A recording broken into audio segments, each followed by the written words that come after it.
Welcome after, I hope, a relaxing spring break. 2 weeks off. Well, 1 week, but 2 weeks since we last saw each other and since you last had this class, at least. So I have a couple of important announcements, but I'll start by saying I think you'll be glad to hear we're going to end more than a few minutes early tonight. Not probably a half hour, but more than 5 or 10 minutes. We'll take a slightly earlier break and end earlier. But we do have some things I called house cleaning. So we're halfway through, right? Roughly halfway through, well, actually, literally, the 16 weeks. We finished right up through week 8, and now we're on, obviously, tonight's topic, as you should know from the syllabus. Week 9 is Art of the Americas. It's certainly relevant to those of us who lived most or much of our lives in the United States or anywhere else in the Western Hemisphere. So we're going to be talking about both North and South America, Central America, cultures from the indigenous, right, native cultures from before as one of my nuns used to put it back, and I was raised Catholic, so I can say this, before the Catholic invasion. Well, that was in the Hispanic countries, of course. There was some other types of settlers that came to the northern part of the hemisphere. But we're going to talk about the Pre-Columbian, is how it used to be called. Let's see, we got at least one more person wanting to join. Hang on, give me a minute. Yeah, okay, so when we get to that topic, I will give you, of course, an overview. I always do a little context, and we have, I think it's 9 must-know slides, so we'll probably do like 5 of them before the break and then take an early break. But first, grades, midterms.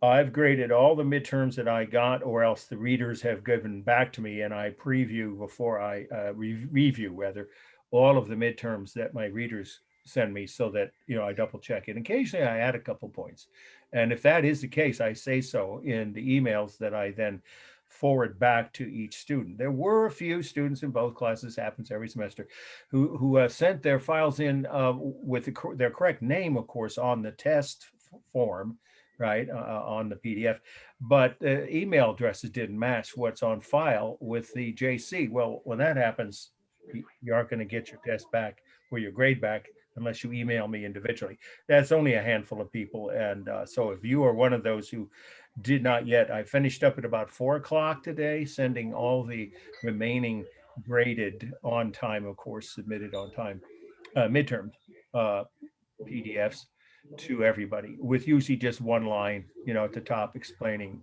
the grade you got. But then you can have the information by opening up the file to see from the comments made by the reader, what you did well, or if you missed something, you'll see that. Okay, so if you took the test and submitted it on time, but you didn't get it back, then that means you got an email address somehow, like one of them was 24 characters long and had nothing to do with the JC. So I don't know why that's happened in a few cases. I guess people use someone else's email. That's always caused confusion. So if you didn't get your grade, just email me. There should only be 3 or 4 people in classes. It shouldn't be a problem. Okay, let's get the other 2 people in. It's good that we're getting, there we go. All right, we're just getting started, so you didn't miss anything. I was just saying that I've given Bauer returned by email, all the graded midterms. Now, I also sent an email as a courtesy for those who apparently, I don't know, who they are, because I didn't hear from them before or during or after the midterm. But if there's anyone who didn't take it because, and this is not my policy, it's the Santa Rosa JC district's policy and the art department, which is that the only exception to not being able to submit grades after everyone else has turned theirs in, that wouldn't be fair, obviously, to the people that did the test on and turned it in on time, is if a person had an emergency that was either one of 2 kinds. Okay, either a family emergency where you had to be out of town, during the week of the exam when it was due, March 9th to 14th. I put this all in an email just about 2 hours ago.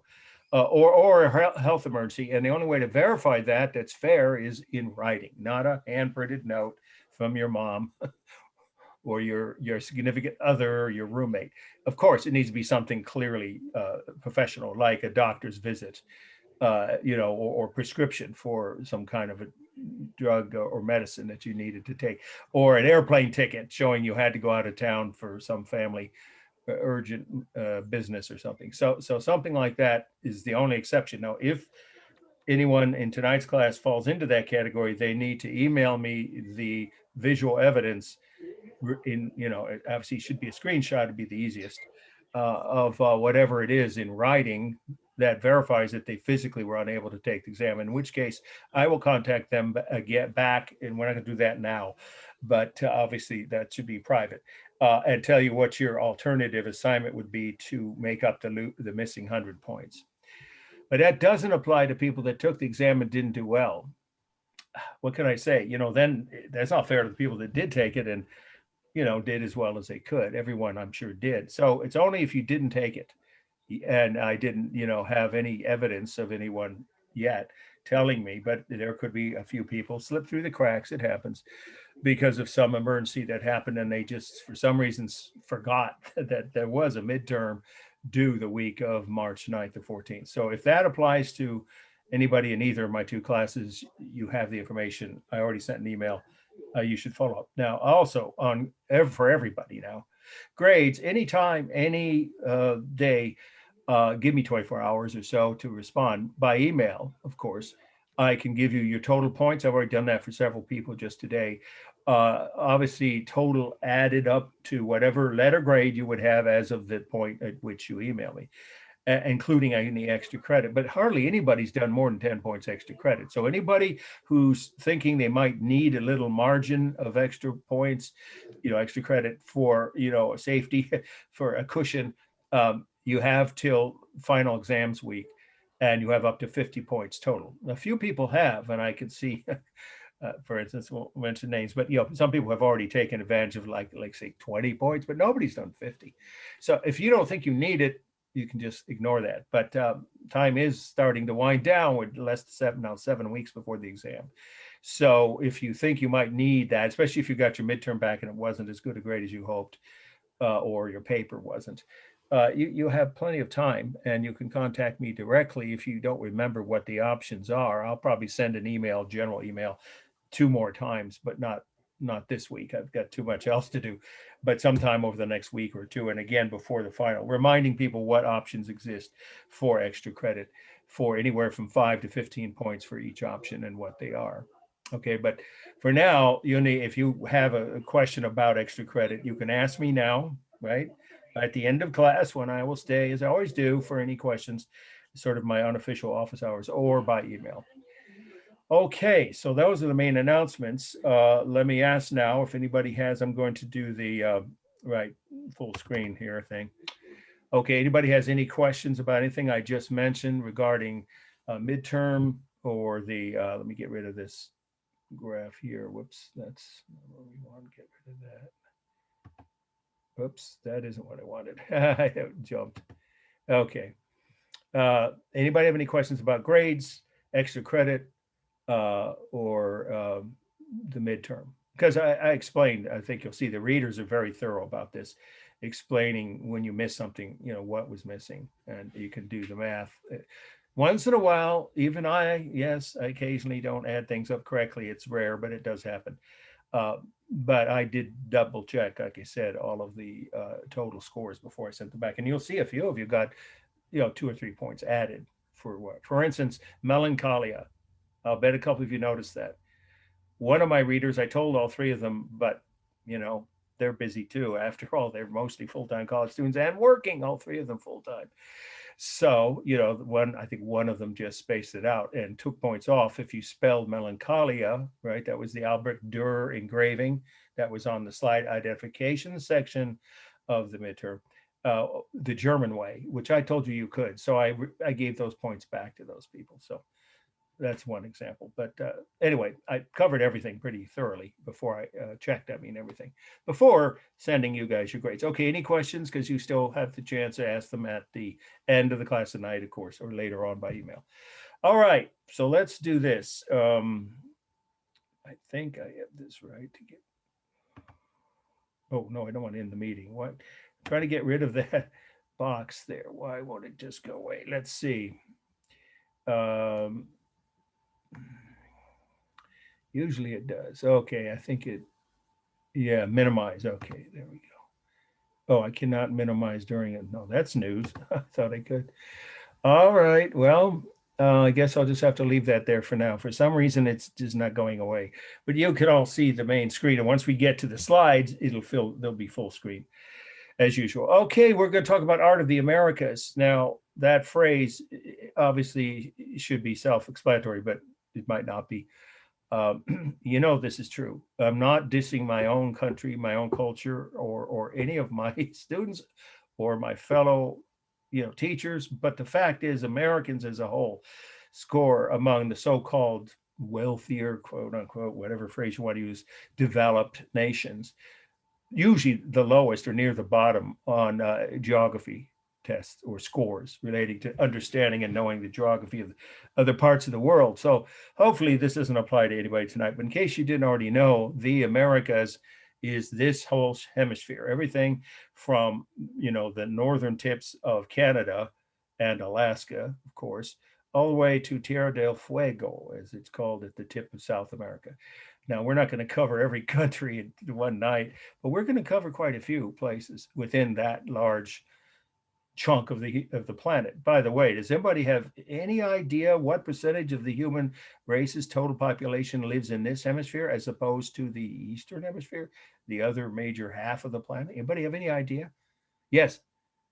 I'm gonna guess and say about like 20 to 25% of the You're in the population. ballpark. You're closer than most people. 10%. There, in fact, a little under that. There's over, now it's closer to 600 billion, including, well, yes, if you count the Caribbean. Of course the Caribbean is part of this hemisphere. It's not even 600 billion, and there are 7.2, or is it up to some, but I've seen some places 7.5 billion people on the planet. So it's more like 8 or 9%, but you can round it up roughly to 10%. That's surprising, isn't it? I keep wondering why, that is the case. Well, look at Asia. China alone has more than twice as many people as both North and South America combined. Yeah, actually, no, it is 10%. Yeah, I'm sorry, it's over 600. It's closer to 650 million. I just did the math in my head. Brazil, second largest, right, population in our hemisphere. Uh, God, those people. I have good friends from Brazil. In fact, one of my best teaching assistants and her husband were really talented photographers from Sao Paulo, the largest city there. Boy, I worry about their families back there. I haven't been in touch with them in years. That country's got the worst outbreak on the planet now, because they had a president who denied, he called it a little flu and said, stop whining. 350 thousand dead people later. Now he might start to take it seriously. Yeah, it's a big problem because that could affect us up here too if we don't get ahead of the curve on the vaccinations. If you didn't get your vaccination yet, remember the deadline for allowing open enrollment for vaccination is in April 15th, I think, or 19th, depending on, yeah, I think it's the 19th for everyone in California. I wouldn't hesitate if you can find, well, it's your choice, Pfizer or Moderna, or if you prefer a one dose thing. Okay. Oh, good. Yeah, some people. Well, I'm glad to hear that. Yeah, and my readers did because all of them, ironically, work in health-related businesses. Yeah. Did you guys have any side effects, either William or Luis? Any side effects? I had minor, just fatigue for 2 days. My poor wife, she got the Moderna and she had to lie on the sofa all weekend, but she's retired, so and it was my turn to clean the house, so and take my daughter out to lunch. Yeah, I got the Johnson and Johnson vaccine, and Oh, mhm. the nasty effects lasted for about 6.5 hours for me. But I got a fever from the Oh Johnson yeah, Johnson. so did my wife. But you would agree, I hope, right, that it was worth the trade-off. It I was mean, definitely worth 6.5 hours of hell rather than a week of hell. yeah, Pardon my French. or worse. Yeah, probably at your age you would have had the latter, but even that, like the worst flu you ever had, and possibility all the time of not knowing if it's going to keep getting worse, right? Not to mention other people you care about being Yeah, I would affected. definitely say anybody who hasn't gotten their shots, set aside a day for yourself if you get your I'd first say and 2 to second be one. safe. Yeah, 2 is what my wife needed, and what my first reader, she's from Hawaii actually, and she was a healthcare worker from way back from before she first took my classes 3 years ago and became a reader for me. She had almost no side effects, but almost everyone else in her office she took Pfizer, that took Moderna. The second shot gave them some more serious side effects, but even that, it was worth it because then they felt 95% safe. Yeah. Oh, yes. Fever and chills is common. Yeah. But, like everyone can get the regular flu. So if it's no worse than that, as it sounded like it for most of those of you who just commented, um, obviously the trade-off is way worth it. So please don't hesitate. Yeah, I know spring break videos from Florida. I understand. I do. Believe me. I didn't go to Florida during spring breaks, but I definitely left the Bay Area. And flu was a factor, but the regular flu wasn't hardly as deadly as this thing could be, and or is contagious. Okay, enough on that topic for now. So North and South America, what we're talking about tonight, and we're going to talk about the cultures that most people would today, of course, just overall describe as a group, all of those cultures as the indigenous or native cultures. And so we're only going to hit some of the highlights. Obviously, we don't have time to cover everything, but I think you'll find some of the information is perhaps even second nature of many of you. Perhaps you've taken classes that have covered these topics. Anthropology, at least it did at UC Berkeley, thought we talked about these things way back in the 70s, that far back. And used the word indigenous, which was well before it was a common term in general public. But in any case, there's some amazing achievements, as you probably all know, for these pre-Columbian, pre-European cultures. Pretty remarkable. And like all cultures, they had their good and bad points, but we're going to focus on their achievements and then briefly mention when a slide indicates something relating to something, maybe slightly controversial. Briefly just mention those facts. I mean, the well-documented ones where there isn't any debate. Okay, so anytime anybody here, because a lot of you are either from a part of this hemisphere where these cultures were dominant a few hundred years ago, right? I know from your mini bios, or have traveled there or studied them. Please, as always, feel free to speak up if you have something to add or question or comment to make about any individual one of these cultures. Okay, so let's go to our first must-know slide. Should come up right away. Before I start, I want to make sure that, oh yeah, we ought to get this hide thumbnail. There we go. That this is something you can all see and hear me, hopefully. Can everybody see this? Hello? Yeah. Yeah, okay, thank you. Yep, Yeah. I can see it. It's helpful to know because we're going to see 9 in a row. What I did was sub-select from the ones in Stockstead. Well, you can tell that by the syllabus, but I think these are the ones that are the most evocative. They give the most information. So let's start with this, our first one, the founding of Noch Titlan. I learned how to pronounce it from a person from what is now Mexico City. As you may know, that's where the old capital used to be of the Aztec Empire, which was called, I'll spell it for you, Tenochtitlan. And that's, so it's the title is Founding of Tenochtitlan. That's Tenochtitlan,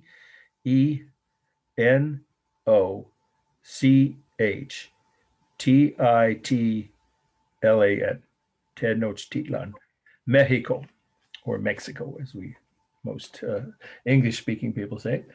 1545. Well, let's start with the fact that this is a generation, that this is a document that was created by an Aztec scribe, someone who used to work for the ruling class and maybe even the emperor of the Aztec Empire before the Spanish came. So they had seen a lot of history, including the destruction of their culture. Keep that in mind. So that's who created this. For the viceroy, which we would say was governor, is basically the same thing, of the Spanish province of Mexico, So this was made, you could just summarize it, keep the details simple, but you should know that it was about a generation, or you could say a little over, slightly over 20 years after the fall of the Aztec Empire to the Spanish invaders. That's the only way to say it. So it was made for them by someone who had once been a part of the inner circle. No question. If they were a scribe for any of the royal family members, they were in the inner circle of the ruling classes of the Aztec Empire. So what does it depict? That's just the first thing you should write about the meaning, of course. Well, let's get a little closer and we'll see the symbols here, which again, if you read your stock ed, you should know all these, but these are important details, so you should be writing them. The symbol of the city, which has become now the symbol of Mexico City, but it was the symbol of the Aztec capital, Tenochtitlan, before that, right, which is on the site. Mexico City, I'm sorry, is on top of the ruins. If you've been to Mexico City, I don't know, any of you been there? Imagine, I think some of you said you already had not either traveled or even lived in Mexico. It's a fascinating city, very interesting. It does help to speak un poquito español, but mi español no es muy bueno. It's así. I could get by. It helps, but you don't have to, because so many people in at least the center of Mexico City, where tourists often are able to speak at least some English. I think it's a place every American who cares about other parts of the world and our relationship to them should go once in your life. Amazing museums too. Okay, so this is a symbol of the city in the middle of the old Aztec capital, which then was adopted by the new rulers as the symbol of Mexico City, which is, right, an eagle on top of a prickly pear cactus growing out of a stone. There's no other way to describe it. It's an unusual symbol, isn't it? Or group of symbols. An eagle landing on a prickly pear cactus growing out of a stone. Symbol of the old Aztec capital and the new Spanish capital, Mexico City. These are past rulers, portraits of past rulers of the Aztec Empire, several generations, probably a few hundred years worth, right? Look how many there are. Website, I mean, yeah. And then we have the canals. That's the thing that may be the most remarkable about the old Aztec capital. The canals that were built, the system of, it's actually not just a few, it was a whole way of navigating, going through from one section of the city to another and moving goods across. By the way, Tenochtitlan had estimated 500,000 people before the Spanish. That's not a minor detail. I would certainly consider that part of the meaning if it's on the final. And I'm going to tell you, I'm not going to cut this slide from the study list. It's really an important it's document, because if this guy hadn't created this old Aztec or former Aztec scribe, we might not know all these facts, except what the Spanish told us about their perspective on the city they destroyed. So this is more objective, of course. So the canals cross the city, and there weren't just two of them, but this is sort of symbolic of the system of canals, the blue lines, and the lake. And it was in the middle of a lake. See, it was so fortified. The Spanish, as you may know if you know the story, Cortez's invasions, plural. He didn't just invade once. He got his butt kicked, and he was kicked out of Mexico, in essence, to the coast of what's now Mexico. By the first wave attack, he was defeated and pushed completely away from the center of the Aztec Empire. And then he came back with reinforcements a year later. So at this point, what you see here is the blue line symbolizing both the canal system that ran through or crisscrossed, you could say, the whole city, as well as the lake that protected it, that surrounded that city. And then, of course, there was the inner sanctum. Let's get up close again. The inner sanctum, you could say, inner district is probably a better word, where the main temples were and the fortified royal palaces. And one of those temples was Templo Mayor, and I'm pointing to it now with the cursor. You see that? And that's a skull. Yes, it's a human skull, and there's nobody's gonna, ever deny or debate this. I have friends who are historians in the universities in Mexico that have, talked about this, that I've talked about it. They had human sacrifices, no question. And one thing they did was after sacrificing, I should say, usually people captured in a battle from an enemy tribe, right? that they had conquered. Those people's bodies, sometimes the heads were severed and then either stripped of or allowed to just, well, let's just say the word decay into a skull. And the skulls were placed on a display rack on the top of the Templo Mayor, which means major or main temple, which was their most sacred site within the inner sanctum or inner district of their capital. So that's what that symbolizes, is that one section. Now, I have my own slides, but they're not converted digitally, so I can't show them to you. Of that site, it's been rediscovered and it's being restored as we speak. It's fascinating. Again, if you're in Mexico City, you should want. It's right behind the cathedral, which is the oldest Catholic church in this hemisphere, because Mexico City is the oldest capital city in this hemisphere. You might think it was Havana. Don't write that. Cuba was settled before Mexico, and Mexico was conquered by Cortez by leaving Cuba with his soldiers, to invade Mexico. But Havana's not the first capital city of Cuba. So the oldest existing or continuous capital city in this hemisphere, is Mexico City, built on the ruins of the Aztec capital. And so that's symbolic of their religious beliefs that they had. They believe their gods required them to sacrifice some of their enemies every so often, every month or so, just at regular intervals throughout each year during certain ceremonies, right? Okay, and then we have warriors down here, which would be symbolic of their conquering some of their neighbors, and that was indirectly part of the reason for their downfall, one of several. Because the Spanish with 350 soldiers is what Cortez had. There's no way he could have conquered an empire of millions, and there were millions of people. 500,000 in the capital city itself, and some estimate 10 million in the rest of the Aztec Empire. But he was able to recruit tribes, soldiers from other tribes around the Aztec Empire that were angry at the fight they had, various battles they had had with the Aztecs. So this is symbolic of their the high point of their military being able to conquer many neighboring tribes. These are Aztec warriors with their typical weapons, clubs and swords and other kinds of weapons that they used, shields. So they're dressed, just say, in traditional warrior style. So that's pretty much the whole meaning of this. Oh yeah, these are numbers that have to do with their calendar, but you don't need to know the details. We're going to talk about the Aztec calendar stone in a few minutes with one. I think it's the next slide. So for now, on this slide, just wrap up your notes on the meaning that there is, the border is symbolic of the various dates on the Aztec calendar. Just keep it simple. Okay, formal analysis. Is it balanced? I think so. To me, it really is, because you've got, 2 figures here, 2 figures here. Now there's more figures on this side, but then you've got this skull rack here. I think it's roughly balanced. I would say so. Oh, you could make the case it's weighted toward the top, because this whole map / graph, whichever you want to use, is not technically a map, but it's meant to be like a kind of a simplified map of the city. Is most of it's above the medium. So you could, but then these figures are down below here, so you decide. But you could make the case it's weighted somewhat toward the top. And then we have the rhythm, obviously repeated shapes of their past rulers, of the warriors, of the plants, various plants that were sacred plants to them. And of course, the symbol in the middle, the cactus with the 3 sections. There's lots of rhythm. It is more dynamic than stable on the figures. Yeah. Oh, somebody wants to come in. Him. Hello. Hope you're just joining us. We're on our first slide.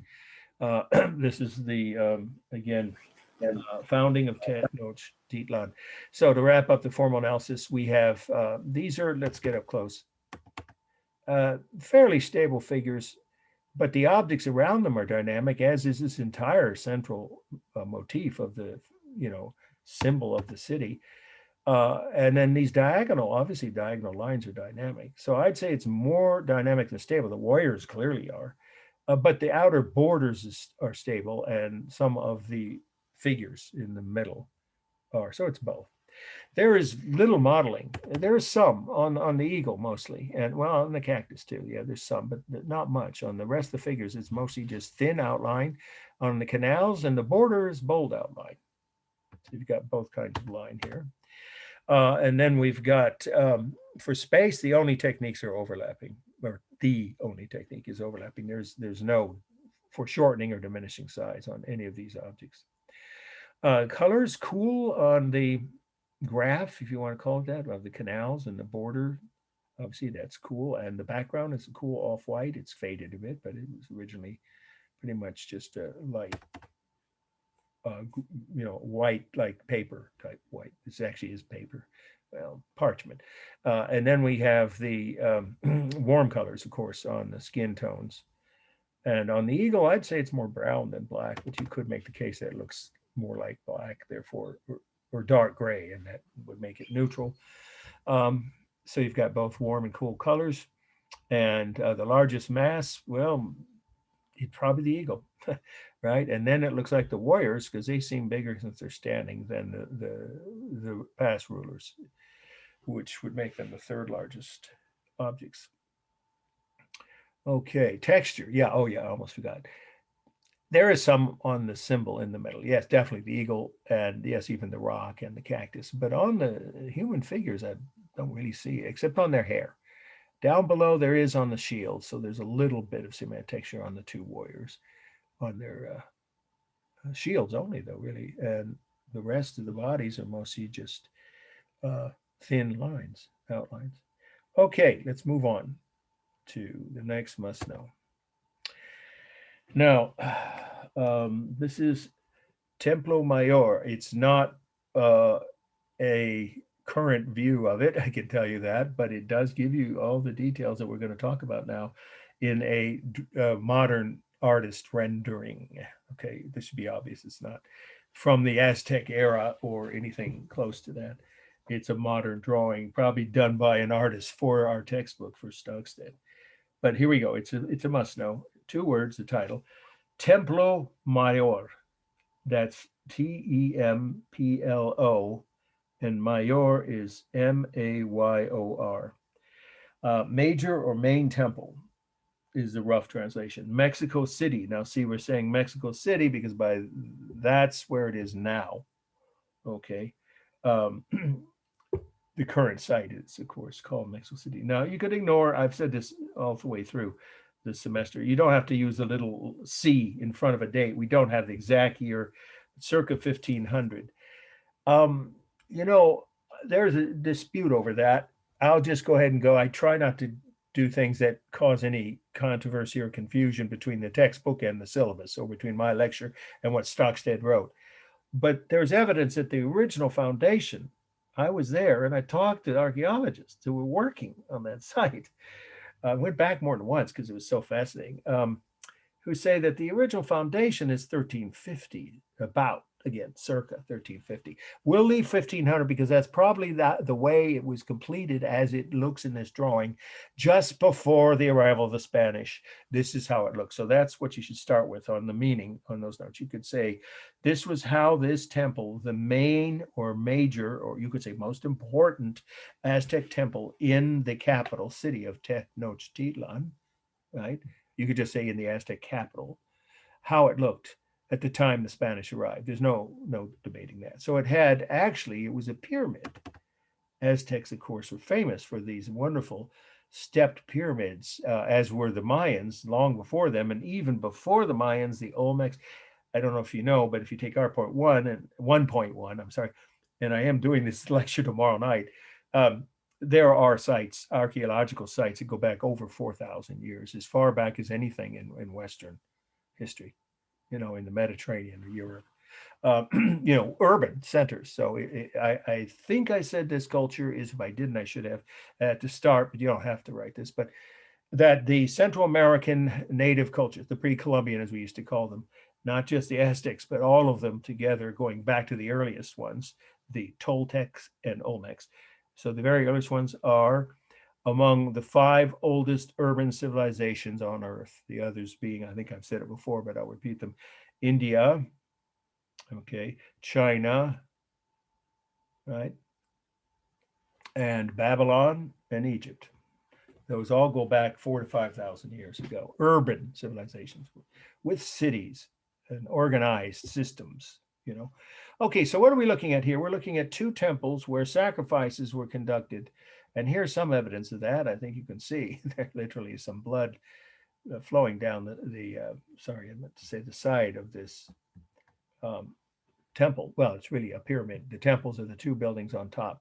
So religious ceremonies, it wasn't only human. In fact, most of the ceremonies were not sacrifice, but there were several times a year they did. So inside these temples, priests would conduct various religious ceremonies that were part of their, um, let's just say, offerings to their gods, one way or another. That included self uh, injury to the priest. They had to be willing to prick themselves. So as part of the meaning, several times a year, but especially during the early spring, right, planting season, with very very sharp, painful thorns from large vines and things. It's called the Mayan bloodletting ritual, but the Aztecs did it too. So originally it was the Mayans that did it. And their blood, they had to do it so many times it would faint sometimes during the ceremony or near the end of it, to fill up a bucket, a small, not bucket, a cup, I should say, not a bucket, but a large stone cup of their own blood, maybe two or three of them together. But that'll definitely not feel very pleasant, right? So there was some, even, it's not sacrifice, they didn't kill themselves or throw themselves on a funeral pyre or anything like that. They didn't end their own lives, but they did harm themselves in honor of the gods they thought wanted them to sacrifice some of their own blood. So there were various types of sacrifices and ceremonies conducted in these two temples, one of which was human sacrifice, but also bloodletting ritual. You could just keep it simple. And then the dead bodies were often thrown down once the heart was cut out and the head maybe cut off. Sometimes they waited to do the decapitating till after. The bodies would be literally thrown down the front during those individual ceremonies, this human sacrifice, down the front of the steps.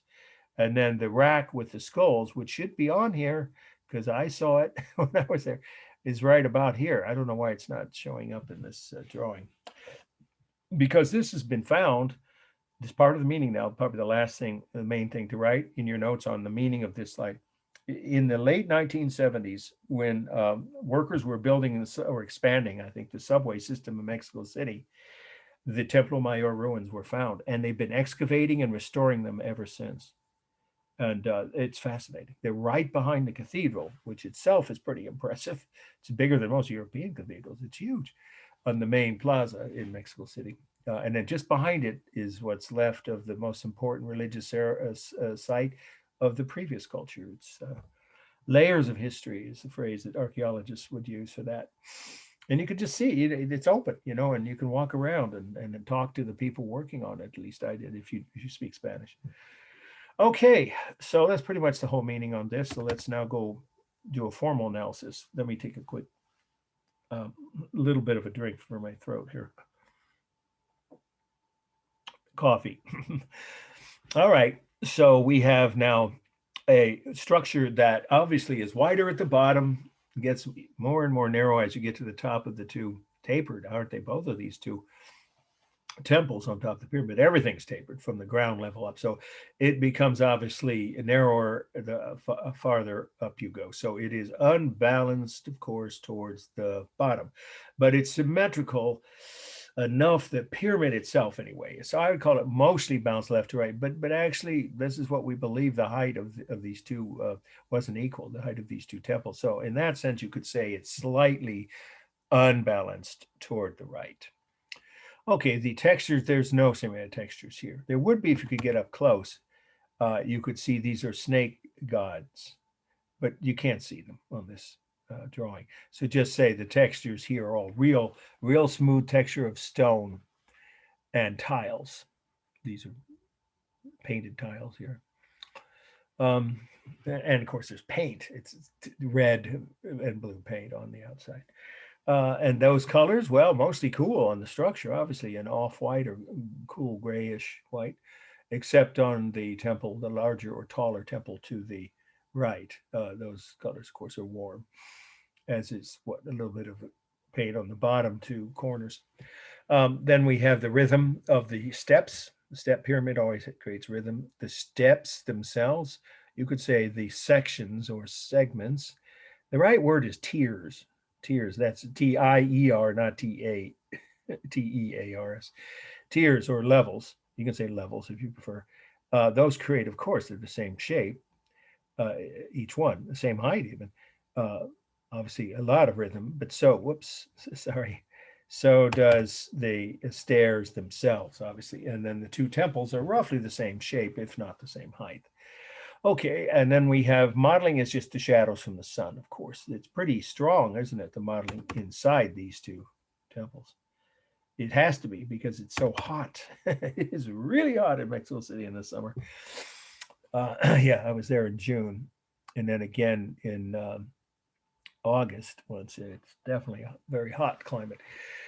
So the priests could work in less, uncomfortable conditions. But there's no technique for modeling. And then the line is just the corners on the edge of the building formed by the shadow. So there's visual line, except if you want to count the colors, you could call those lines. They're really just stripes is a better word, but you could say that there is some painted line on the edges of the two corners there. Okay, and then we have the largest mass is the pyramid, and then the tallest of the two temples, and then the shorter next to it in that order. For space, well, the part that's been excavated is only about to here. So I climbed that high, but no higher up these steps. Um, and there's no shades. It's pretty hot. But as I recall, the height is about 120 feet.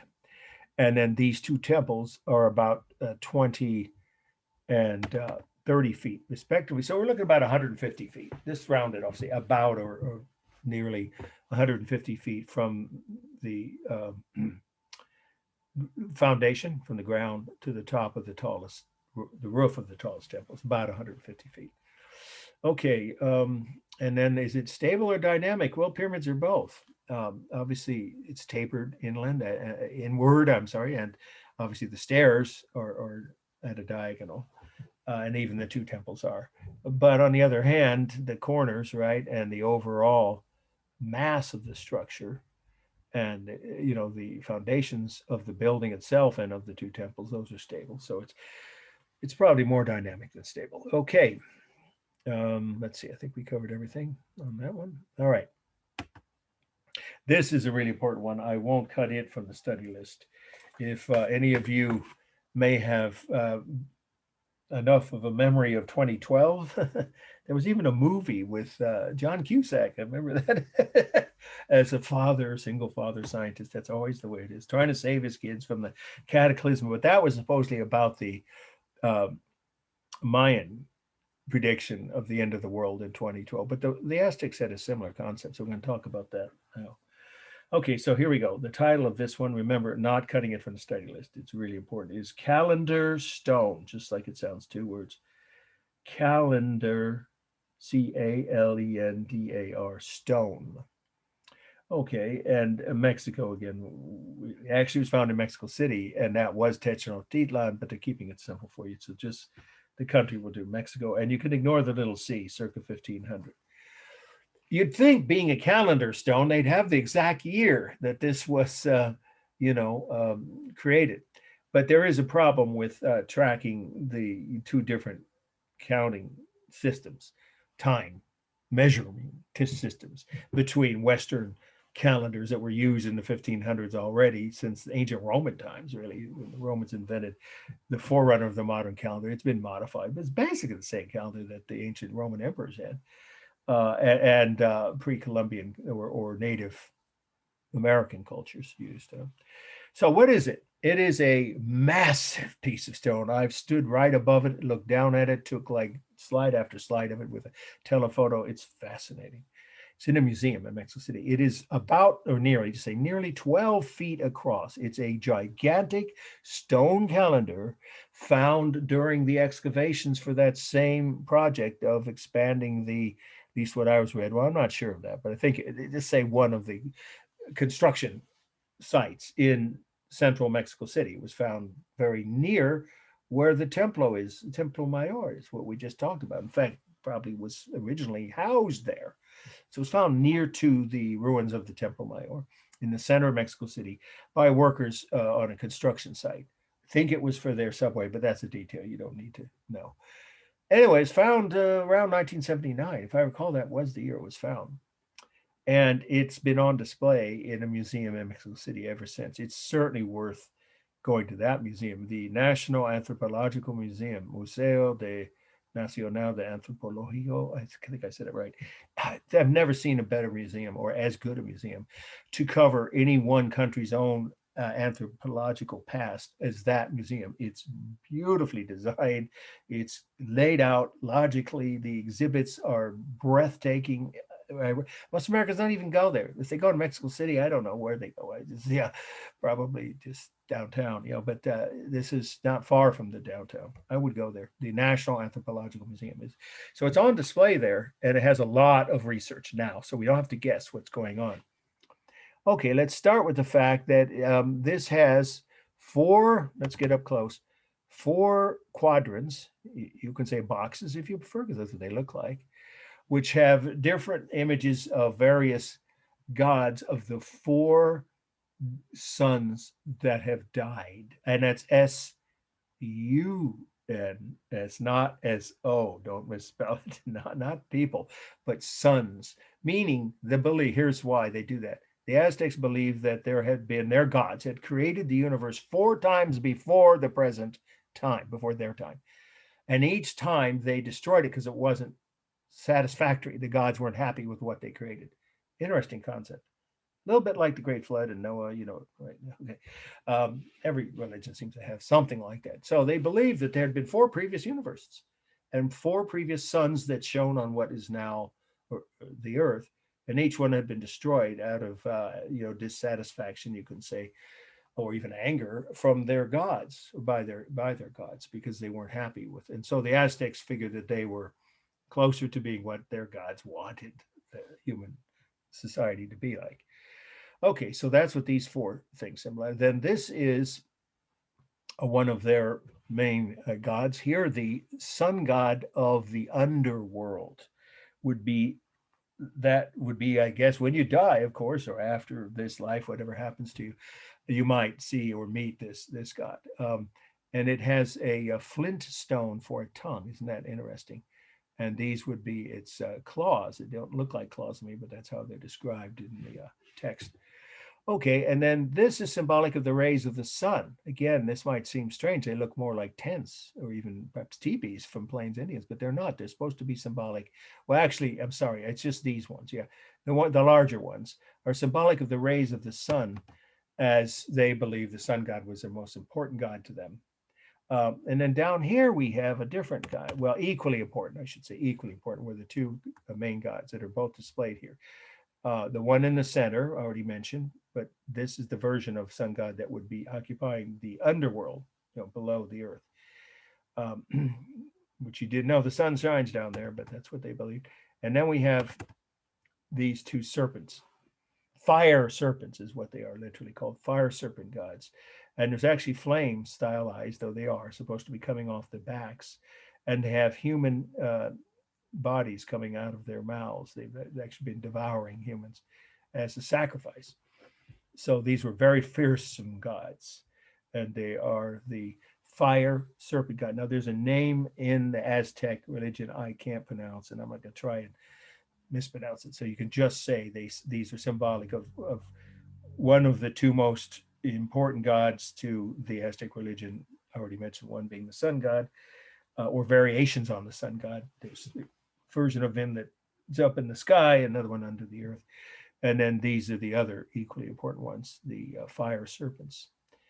And then maybe the most interesting thing about it for some of people would be is that the dates are summarized on the outer circle here, and then to some degree on the two inner circles. You see that they're really three concentric circles, which have symbolic, the details, I should say, in those circles, the decorative details are symbolic of the different years that they believed had transpired, had occurred in the past during this current Aztec empire's existence. And yes, they did believe that their universe was going to be destroyed too. And unfortunately for them, you could say, of course, that that was almost like they were predicting the coming of Cortez and the Spanish, who, of course, destroyed their culture totally. Which some Aztec priests said when they first saw Spanish soldiers approaching, these strange animals, horses, right? You know, they had never seen horses, and armor and cannon and all that, that obviously they didn't have. They did think maybe this was the coming of the last destruction of their universe. So it's an interesting concept. Every society seems to have that. Apocalyptic, right? The word. Do you ever see the movie Apocalypto, by the way? Some of you may know. It's actually pretty accurate according to my, again, I'm talking about professors now, not just, you know, grade school teachers in Mexico. I've been in Mexico many, many times. And I haven't been all over Mexico, but not just Mexico City or Tijuana. I rented a car once. Another time I went around with some artists who lived in Mexico City and took me all around the greater ruins around Mexico City itself, outside the city. So it's fascinating. It really is an amazing culture that they were able to create. And there was a time when Mexico City, sorry, I meant Tenochtitlan, last fact now on this slide, was, according to many historians, just say it that way, or many historians believe that Tenochtitlan, in its early days, when it first reached 500,000, like around 1400, was the largest city on earth. And that's probably true because there was no city in Europe that big that far back. Now, Rome had been 2 million, but that's, 1,500 years earlier, right? So during the early Aztec, or the gold, just say the golden age of the Aztec Empire, which would be the early Renaissance in Europe, there was no city more than 100,000, maybe 150,000. Rome probably had that many. And eventually they became over 1 million, but not for hundreds of years. So the largest city on earth was probably what was then the Aztec capital, which this was created by their best stone carvers in that city. Okay, let's do a formal analysis. It's a cool gray color. There is simulated texture here, really good simulated texture, flames on the backs. Well, let's do this of these two. Well, stylized though they may be, they look like marbles to some people. I've had students say that. It's supposed to look like flames shooting off their backs. And of course, this flint stone and the sun god of the underworld. And then there's the real rough texture of the stone, obviously. So, and that's all done with carved line. All the line, of course, is carved. And then we have modeling. Yeah, this does have modeling as part of the design because otherwise we couldn't see the details, the modeling or shadows from the sun. In this case, from the museum lighting, of course. It's down, it looks like a very deep well, but you can see it pretty well because it's hard to explain. In the museum, don't write this, but you can walk all around it on a raised platform. And they allow you to take pictures, I think even with flash, but you don't really need to because it's well lit. It just on its own, it's a huge display, well, that's what I'd call it, so that it's not close enough for anyone to do any harm to it, in case anyone was thinking of doing that. But you can see all the details, and it's worth the trip to that museum if you're in Mexico City anyway, just even for this. But there's so much else there to see. Okay, let's see. We've got rhythm. Well, yeah, all of these pointed, arrow-like, right, details that are supposed to be rays of the sun, and then the decorative numerical symbols for their various dates of their calendar, and of course the two obviously identical fire serpent gods, and then these four boxes. I mean, there's powerful rhythm. I think it's almost entirely dynamic. I don't really see anything stable anywhere in it. Everything's either curved or diagonal. And what's the largest mass? It's a close call. Probably the sun god in the middle.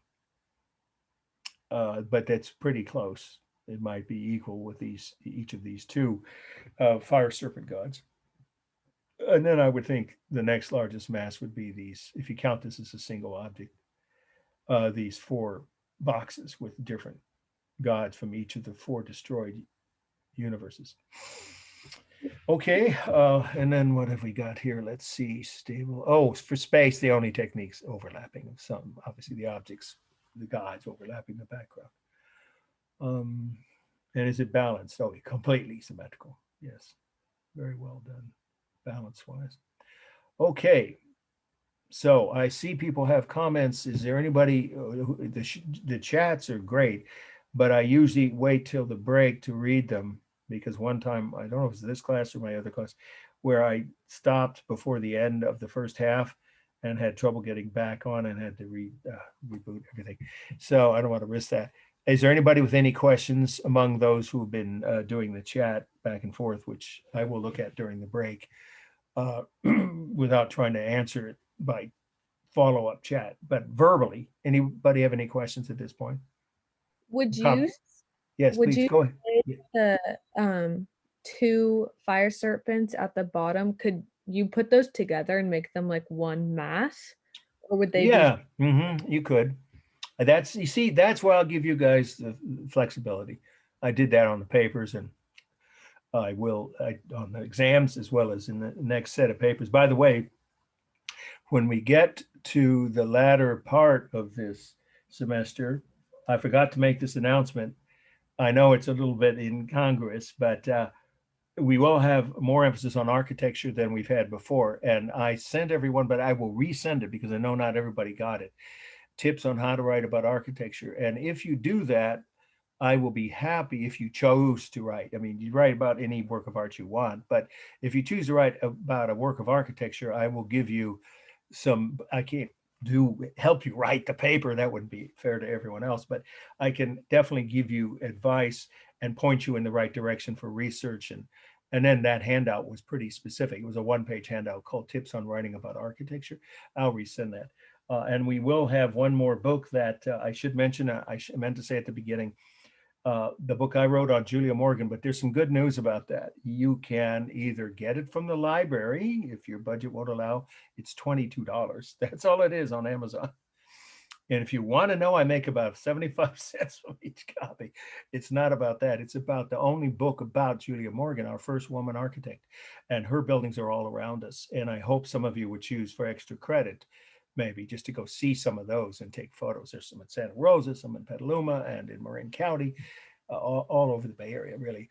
She was the first woman to have her own office. So that book, Julia Morgan, Architect of Beauty, is something you will need to read at least three. It's 3 chapters out of the whole book, which could have a few questions, 2 or 3, not more than that, on the final. And there are slides, I think it's 2 or 3 again, of her work on the syllabus if you look ahead.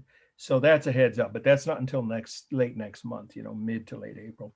But they're available in both branches of the library. I think you can go to the libraries now. I think you can. Oh, I'm not sure about that, but they are on reserve. And then you can rent them, or you can find them on Amazon or find that one book. I'm sorry, it's a paper quality paperback with 300 color photos. So pretty reasonable, $22. Amazon's price, of course, is not the publisher's, would be higher, but I made sure it was available on Amazon, and it is in the student bookstore too, in case that's something you want to check. All right, I'll remind you before we get to that week. It's about 3 weeks or more, 4 weeks from now. Okay, any other questions about what we've covered so far or about this slide? Okay, let's move on, and then we're still going to end up taking a slightly earlier break. Yeah, we will end up doing that. All right, this is an important one, Machu Picchu. And I'm not cutting this one from the study list. Okay, it's the 4th one down on the list. Machu, 2 words, Picchu. It's M-A-C-H-U, second word, P-I-C-C-H-U. Machu Picchu, Peru. Or as my Indiana relatives would say, Peru. Sorry, I can't open it. Hey, Midwestern roots. What can I say? People in Indiana like mispronouncing foreign words at every chance they get. Russia. They never say Russia. Russia, right? Peru, P-E-R-U. Of course, the country, Peru. 1400s, again, no little C. I didn't even put it in front of this because it was being built over that whole century, which, of course, is the 15th century. So if it's on exam and any of you choose to, since it's not that specific a date, if you choose to write 15th century, but some people get confused by that, I understand. The 1400s, of course, was the 15th century. Either one is acceptable, but I'm writing it the way it was in the text in Stockstead. Okay, so what was this? It was like a second capital city of the Andean kingdom of the Incas. And if you don't know anything or very much about them, you should be writing all of this, or at least the main points. Inca, I, of course, capital I-N-C-A. The Incas were a highly evolved urban culture that occupied the western, you could say ridge, but that's too strong a word because then it makes it sound like they only existed along one side of the mountain. So the western edge is a better word. Yeah. Or section, western edge or section of the entire, almost the entire continent of South America. That's a pretty big area, thousands of miles long. They had urban civilization that was connected by roads, better road system than any road system in medieval or Renaissance Europe, just say than in Europe at that time. Very well designed road system. Their communications were superb. They could get mail. Yes, they had mail delivery. Not for everybody. Most people wouldn't have had occasion to write letters, and if they did, I guess they could hire someone to send them. But the official documents and things were consistently conveyed from one end of their empire to the other within 2 or 3 days. Well, that's as good as U.S. post offices, if not better now, right? By runners. Some of you know this. They had a system of runners. If you don't know this, you should be writing some of it at least. It's all part of the meaning of what we're looking at, which was one of the two most important cities of the Inca Empire or Incan Empire prior to the arrival of the Spanish in 1540. Okay, so what do we have here? We have some people call it ceremonial retreat, but that makes it sound like it's just a place where the ruling classes went to relax. It's not just that. It was a second capital. You can say capital city. Some people estimate 30,000, some as few as 15, but that's a good sized city in that part of the world at that time. And the emperor of the Incas would often go here when the weather was much hotter. In the main capital was Cusco, Cuzco. You don't have to know that fact, but that's where it is now. A major city, as some of you know, in Peru. Anybody here been to Peru? I haven't. Anybody here? No. Yeah, it's a little off the beaten path for most Americans. One of my best friends who used to teach history and English literature, both in Oakland public schools, he's retired now. When he went here, he thought he was like, he spoke fluent Spanish, totally, no problem. And he had trouble breathing. He said, I thought I was so, he exercises, he lifts weight, he takes long hikes, but the air up here is rare. It is over 9,000 feet as part of the meaning. Altitude is over 9,000 feet. And it was a fortified sanctuary is a good word you could use. But again, that makes it sound like that all it was a place to hide away. A fortified city, to say it that way. Royal city, in which included a royal compound for the emperor, the Inca emperor, and his family, and his staff, you could say, or his, servants, of course, but they were more than just servants. Some of them were his advisors, so just say his entourage, right? And his family, of course. Then the emperor would have had large families, of course, with several generations living with him. So if the emperor, chose to leave the main capital, just say the main capital, you don't have to write the name of it if you don't want to, Cusco, when it was too hot, this is where they would usually go. So let's go up close and take a closer look at it. It's fascinating. The stonework here is some of the finest ever done on earth. It's so well, the word fitted is really no other word to write. You should have that, it's Fitted. It does sound odd, it almost sounds grammatically incorrect, but that's the right phrase. Where you see the arrow there on one of the houses, it's only missing a thatched, wooden beam and thatched roof. That's long gone. The wood is, of course, rotted, but the stonework is pretty well intact.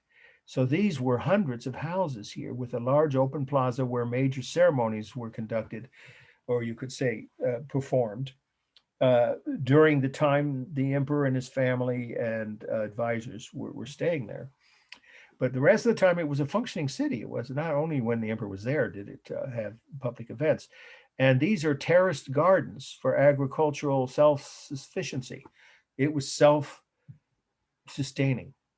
The people who live there. Now look at this site back up again. It's amazing. I mean, here we have these mountains are like 12,000 feet, around it. This is in the Andes, Andes, as you probably know. Those are the highest mountains in this hemisphere. I'm pretty sure that's right. Yes, they are absolutely. They're higher than the Rockies. Yeah, the highest mountains in this hemisphere, or the Andes, where the Aztecs.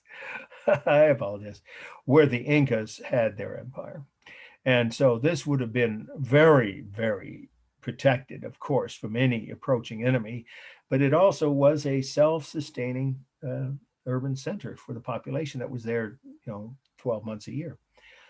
And of course, the views were spectacular, and they were meant to be from each of these houses here out over the mountains and the valleys. Yeah, here we go. Okay. Welcome. Yeah, we're just on, actually, it's the fourth slide, but of course, this is going to be broadcast. It's going to be posted on YouTube after 7 p.m. on Friday. So Machu Picchu is the slide on Peru. Okay, so the only other thing to say about the meaning that I didn't already cover here would be that the Incas were able to, well, they did conquer some of the other tribes. I mean, that seems to be the history of so much. Much of the human race seems to have that as a basic behavior pattern. Let's put it that way. But it was different than with the Aztecs, at least according to the research I've read and to my friends who've studied even more in detail, other professors, Incan culture and civilization. They didn't have the antagonism of all the neighboring cultures against them the way the Aztecs did. And so when the Spanish invaded the Inca Empire, I can't remember, was it Coronado? You don't have to know who it was. Why my mind slips a gear on that one. Which of the many conquistadors was it? There were so many of them that conquered it. It didn't happen like it did in Mexico. It was decades, I think 20 years or so before the Spanish were able to completely overwhelm the entire set of cities, the Incan cities. And many of them held out for years, decades, at least a couple decades. Well, partly because of the setting, if you look at this, but also because they didn't have a lot of, or at least that as many enemies around them that were willing to collaborate with the invaders, Spanish invaders, like the Aztecs did. Okay, so I think that's plenty on the meaning. Let's do a formal analysis. This is, I think it's balanced. I know this is not part of the city, remember. See, so if you just look at the city, it's, the plaza is pretty well in the middle, and you have a roughly equal arrangement of stone housing. Actually, we didn't go on this side to look at the, just look how finely formed the outer walls are. You find any abandoned, hundreds of years, it's been abandoned for what, almost 500 years, thereabouts. And California gold rush ghost towns, right? Some of you been to a few of them, or even others in the Western US. You're not going to see, of course, the buildings are wood, but even some of the ones that are stone and brick, the walls are falling in. These are still straight, firm, upright, solid stone walls. Like I said, they were some of the best stonemasons on earth, and they had some of the finest stonework in their construction, not just in the capital cities, this city here, Machu Picchu, and Cusco, the main capital, but also in all the other major cities of their empire. So it's pretty remarkable, and that's one reason we see so much of it survive all these centuries later. All right, so the texture is the real rough texture of stone. That's really all you see here. I mean, there's grass that grew over the plazas and the terraces, but that's not part of the city. Of course, the modeling is the shadows from the sun. There's only visual line around the edges of these. We'll get up close again. Each of these walls, right? So that you can't see carved or painted line from here. And then we have, let's see, the rhythm, of course, of the terracing, the agricultural terraces, and the various houses, most of which are rather rectangular in shape, and the stepped plazas here. Structures lining the plaza. Those are observation sites for people to watch the ceremonies. So there's a lot of rhythm. I would say it's mostly stable. I mean, looking at each structure individually, they're almost all rectangular or maybe some square shapes. And the terracing is pretty much stable. But there is a kind of a diagonal effect to the edges of the cliff sections of the agricultural terraces that are on the edges of a cliff. They do kind of curve a bit, but mostly it's stable. Now, what's the largest mass? Boy, that's a hard one. I don't really know. You could say it's a plaza if you want to care, but that is stone. So you could call that part of the structure of the city. If that is the single mass as I would see it, then it's the largest mass.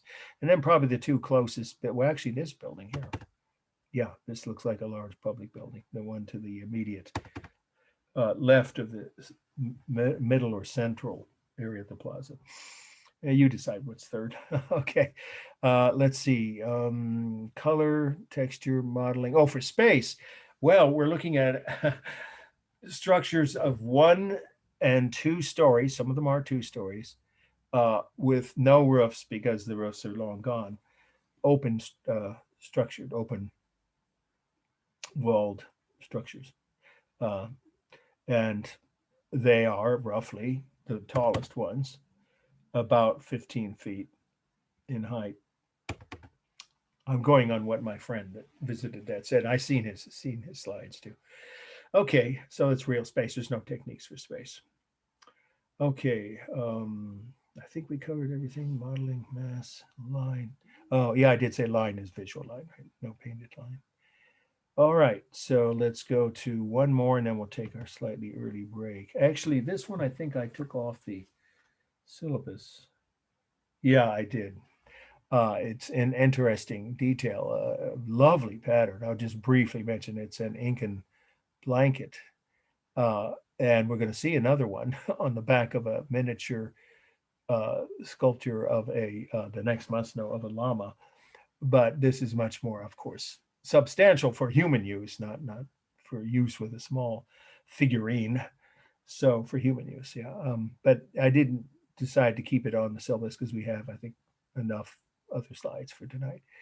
It's lovely though, isn't it? The repeated patterns, the rhythm, obviously, powerful geometric shapes. What it reminds me of, and I'll bet he got some inspiration from this, Klimt. Anybody know Gustav Klimt? Let's see. I don't think we cover him in this class. We don't get that far. Well, I think we end with architecture, right? The famous, rather erotic painter of Vienna, Austria, Gustav Klimt, who painted several views of the Kiss, his version of the Kiss, different than some other writers. Anyway, yeah, we don't cover him here. The point is, he used geometric patterns on the robes and clothing of all of his main figures, and there's a lot of similarity. So he probably was inspired because these things were on view, some of them in Europe, because after all, the Spanish stole so many of them and took them to Europe, where they at least first appeared in probably Madrid in one of the major museums there, and then later would perhaps be bought by other museums in Europe. So artists of the early 20th century in Europe were almost certainly inspired by this kind of incredibly detailed and rhythmic, pleasingly rhythmic patterns that were created by Incan artists. But this is our next month's on, and we'll take our break. This one is the 5th one on the list tonight, and it is llama, quite literally. Just that one word, llama, L-L-A-M-A. Bolivia, B-O-L-I-V-I-A, the country of Bolivia.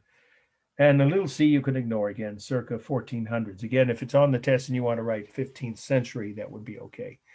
Oh, that is one thing I did want to tell people. A few people misapplied, I'll say, misused, whatever, the flexibility I gave. There wasn't too many, but if they did, the readers or I would write a note to that effect. I said you could round any date that's specific, that's an exact year, to a 0, meaning the right decade, not the right century. So if you put a date that was, like 1434 as 1400s, that doesn't count, because that's not even, that's a whole century. I think it's reasonable to give that much of a flexible standard, meaning the right decade. So any date on the final that's exact on this, that appears on a slide for the final, if you want to round it to a 0, that means just the last number, the last digit can be a 0, or in other words, the right decade, not the whole century. That's too far afield. Okay, I hope I clarified that. All right, this is pretty easy to analyze. It's an Incan skull. It's rare, very rare. The Spanish melted down almost every object they could find that was made of gold or silver. As you can probably tell, the main thing about the means is this is handcrafted silver figurine. That's the only word, right? Figurine. I love that word, figurine.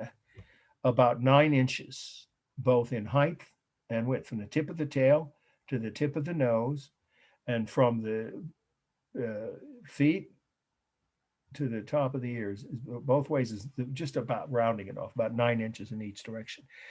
And that blanket is another example of the craftsmanship of Incan um, weavers and artists, because of course it probably had different people, but it could have been the same craftspersons, men and women both, creating first the fabric and then perhaps someone else creating the colors with dye, of course, with a vegetable dye.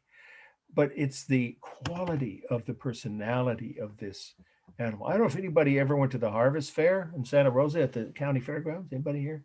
I used to go all the time. Yeah, I haven't had it in the last couple of years for obvious reasons. It's always in October, as I call them. There's always a lot of big wine tasting tents and all that. But the part I like the best, my daughter being a child, we're talking about 10 years or more ago, was the various animals. And one of them was, there was a whole section of, I think it was a llama race. I'm pretty sure I have that right. Between llamas, and somewhere in Sonoma County, there's more than one. I'm sure people raise llamas. Or yeah, so they're animals that, of course, are very handy in a mountain environment. They obviously would be. They were both sacred to the Incas. Sometimes they would sacrifice them for, not regularly, but more than once. Say a few times a year for their gods. Just one at a time, because they thought their gods wanted that offering. But most of the time they took very, good care of the animals, and you only use them when needed for pack animals, of course, pack animals to either take, sometimes the human riders, but more often than not, just some kind of a, pack of goods, obviously some kind of cargo on their backs, strapped to the animal for long hikes or climbs up into the mountains, where, of course, these animals are very sure-footed and therefore invaluable. And they were greatly respected and valued by the Incas. But I like the fact, as Stockstead points out, that there's a personality here, I think, that's really beautifully captured with the face, the mouth, the way the head is, looking straight forward, and the eyes. It captures a personality in animals, of course. Most people would agree, well, at least the Incas certainly did, have a soul. So it almost like the artist was sort of communing with the soul of a llama that they may even have a personal connection with. Perhaps it was someone in their family that owned one of these at the time that this was created. It somehow survived. That's the most amazing fact about the meaning. We'll wrap it up and take a break. It survived the conquest of Peru by the Spanish. It wasn't stolen, seized, however you want to say it, and melted down and sent back as part of the shipment of gold, or in this case, silver bars, to the King of Spain, which most of the other objects that the conquistadors, the Spanish invaders, found of gold or silver, that's what happened to them. With rare exception, sometimes one of the local officials would keep one of them in their, governor's mansion or something, but more often than not, they were just melted down, which is a sad loss, but this survived. There are a few of these kinds of sculptures left from the Incas. All right, formal analysis. It's a cool color, except for obviously the blanket is warm. It's very balanced. I would say, however you look at it, if you stood right in front of it, you obviously got an angled view here, but it's symmetrical. It's a complete intact llama's body. And of course, it's got the rhythm of the four legs, the two ears, the two eyes. It is mostly stable. If you look carefully, almost everything's at a right angle, although obviously there's a bit of a curve to the belly here, and the nose or snout, maybe the tail, but most of the lines are stable. It's a single mass. Well, you can break it down, say the mass of the animal, is the largest mass, and then the blanket, if you want to break it down that way. And if you do it that way, you'd say it's a three-dimensional object with real space, smaller than a life-size figure. About 9 inches tall and about 9 inches long. And the only technique, if any, for space is overlapping, I guess. But it's not really a technique. That's an actual object, right? A small or miniature blanket over the figurine. So I guess you could say there is overlapping. And let's see, the line here is carved, of course, around the face, especially the nose, the mouth, the eyes, and on the hoofs. And then there is painted line on the blanket, so it's both. Texture is the real smooth texture of silver. I don't really see any similar texture, but maybe on the blanket.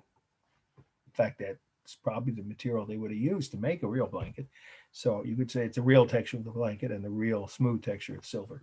And there's no technique for modeling. It's just sun, or in this case, lighting from the museum. It's on display, and I think it's in a museum in Peru, but it's in a museum. So there's no technique for lighting. It's just the natural shadows, or from the sun, or if it's at the museum, from the lighting of that museum.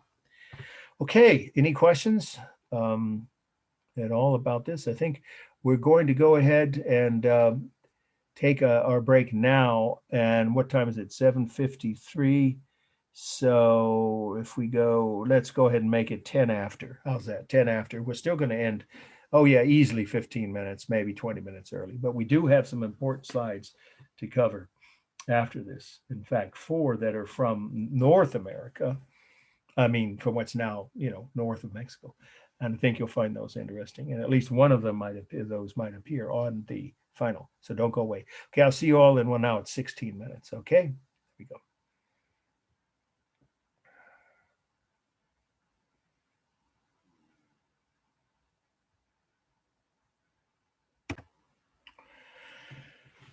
Okay, welcome back. And I do have 2 things to mention before we go into the latter section of we're still going to end early. I'd say 15, maybe 20 minutes early, depending on how many questions you have. As usual, I'll stick around after the last slide to answer any questions that come up at that point from anybody. There is a definition that actually could have gone with this slide. So I'll go back to it, but you don't have to write any new notes on the slide. Just part of the definition. It's the only new definition for this whole week. And that would be, I mentioned it actually, but I forgot that it's on your list of terms everyone should have, as always, with you each time we do a lecture, for adding the definitions as you've been doing all semester. So for tonight, there's only one new definition, and it's Mayan bloodletting ritual. I'll define that for you and repeat it. Okay, it's a religious ceremony conducted by Mayan and later Aztec priests. A religious ceremony conducted by Mayan is Mayan, and later on, I should say, not late in their history, but later on by Aztec priests,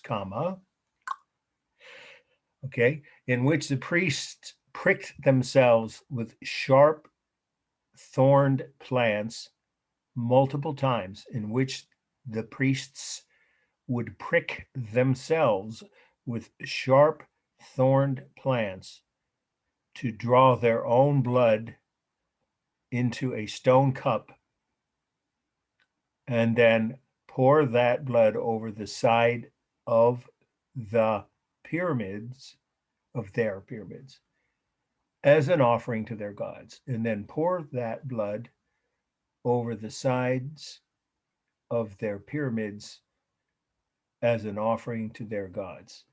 I described that when we talked about this, and I mentioned that there's this human sacrifice, but also that inside these temples there were other types of ceremonies, including a bloodletting ritual. So the Mayans did it, and the Mayans were, by the way, simultaneous with the Aztecs toward the end. The Mayans had peaked. Their culture had not been as powerful as the Aztecs, but the Aztecs were in what's now Mexico and a little bit into, well, really not much south of what the border of Mexico and Guatemala is. So the Mayans were still fairly powerful in Central America, in the areas that, below Mexico, like from Guatemala to about where Panama is. And so they had their cities and their temples, even as the Spanish were attacking the Aztecs. The Mayans had their own cities with their own pyramids, and they did conduct this ceremony. So it began with the Mayans, but the Aztecs did it as well. Okay, everybody got that? Anybody need me to repeat it? All right, that's the only definition for tonight. So let's go to the first of the remaining must-knows for this evening, because now we're in North America. Oh, something else. I always feel that if and I do sometimes catch an error in something that I had been, assuming, well, I don't assume, I try not to, anything that we discussed in class, let's put it that way, that might be of some interest. It's not going to be on the test. You don't have to worry about this, but I forget who it was. One of your fellow students was saying that he thought that the population of the Western Hemisphere might be closer to 20% of the world's entire population. Actually, turns out, if you're still there, you were closer to being correct than I was. I had blanked out on the fact that North America has about 550 to 600 million people. When you add South America, you are looking at something around, it's just under a billion. So it isn't 20%, but it's well over 10. So let's say 15%. So you were, the student pointing that out was close to being correct, and I was a little off. Yeah, it's somewhere like 750 to 800 billion when you add the Caribbean and all the countries of South America. Of course, South America, there's only one huge population, that's Brazil.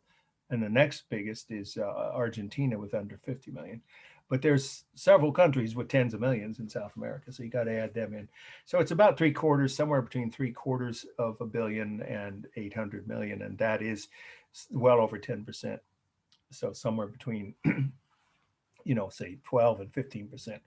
About 1 out of every 7 or 8 people on Earth lives in this hemisphere.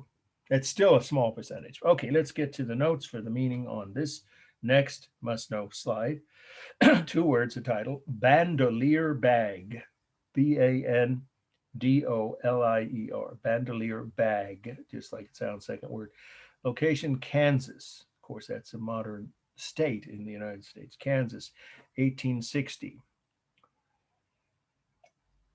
This was a craft that was created with Western, as in, you could just say American, because by this time the United States was obviously, existed and had been, of course, taking over, had already taken over all of the territories that the native cultures had once occupied.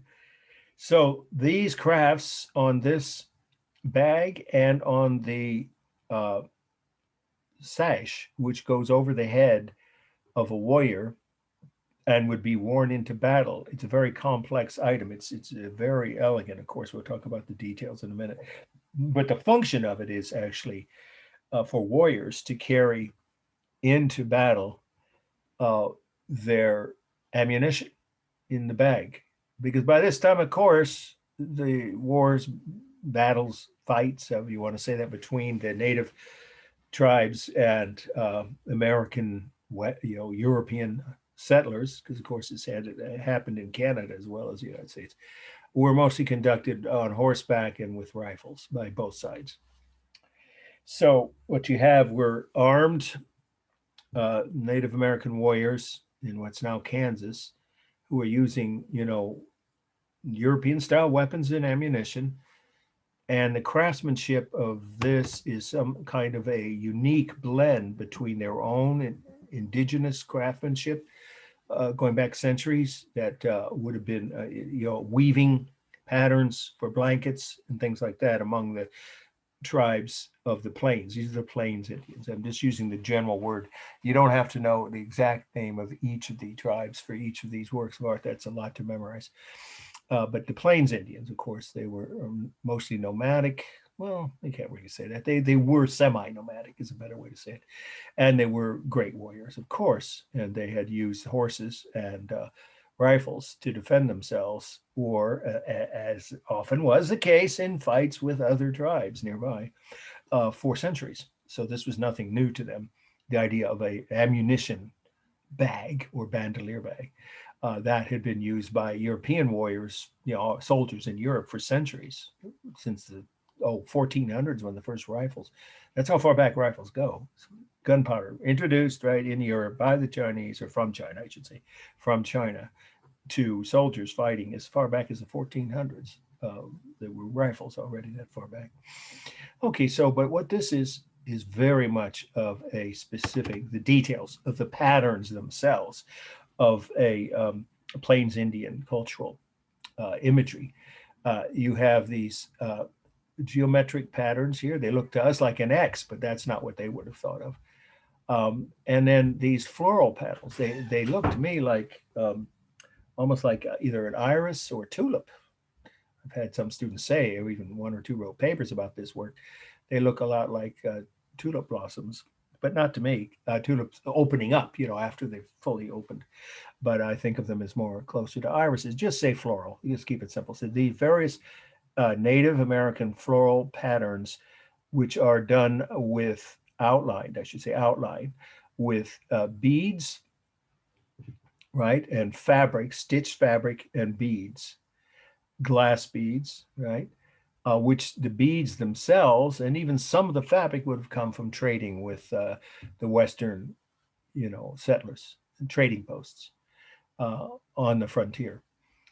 And then the various decorative patterns on the bandolier bag. This is the bag and this is the sash. The sash goes over the head right here, the neck, that would be around, of course, around the warrior's neck. And then the bag would have been in the front like a reverse fanny pack, right? I mean, obviously a lap pack, which they could have worn, of course, into battle, or perhaps over the side if they were riding on their horses into battle. And this also, let's go up close, has some really lovely, I mean, this almost looks like abstract painting of the 20th century to me, very much like some of the early European and later on American pseudo-abstract, pre-abstract, like the Expressionists, they were called, and Art Nouveau painters of the turn of the last century.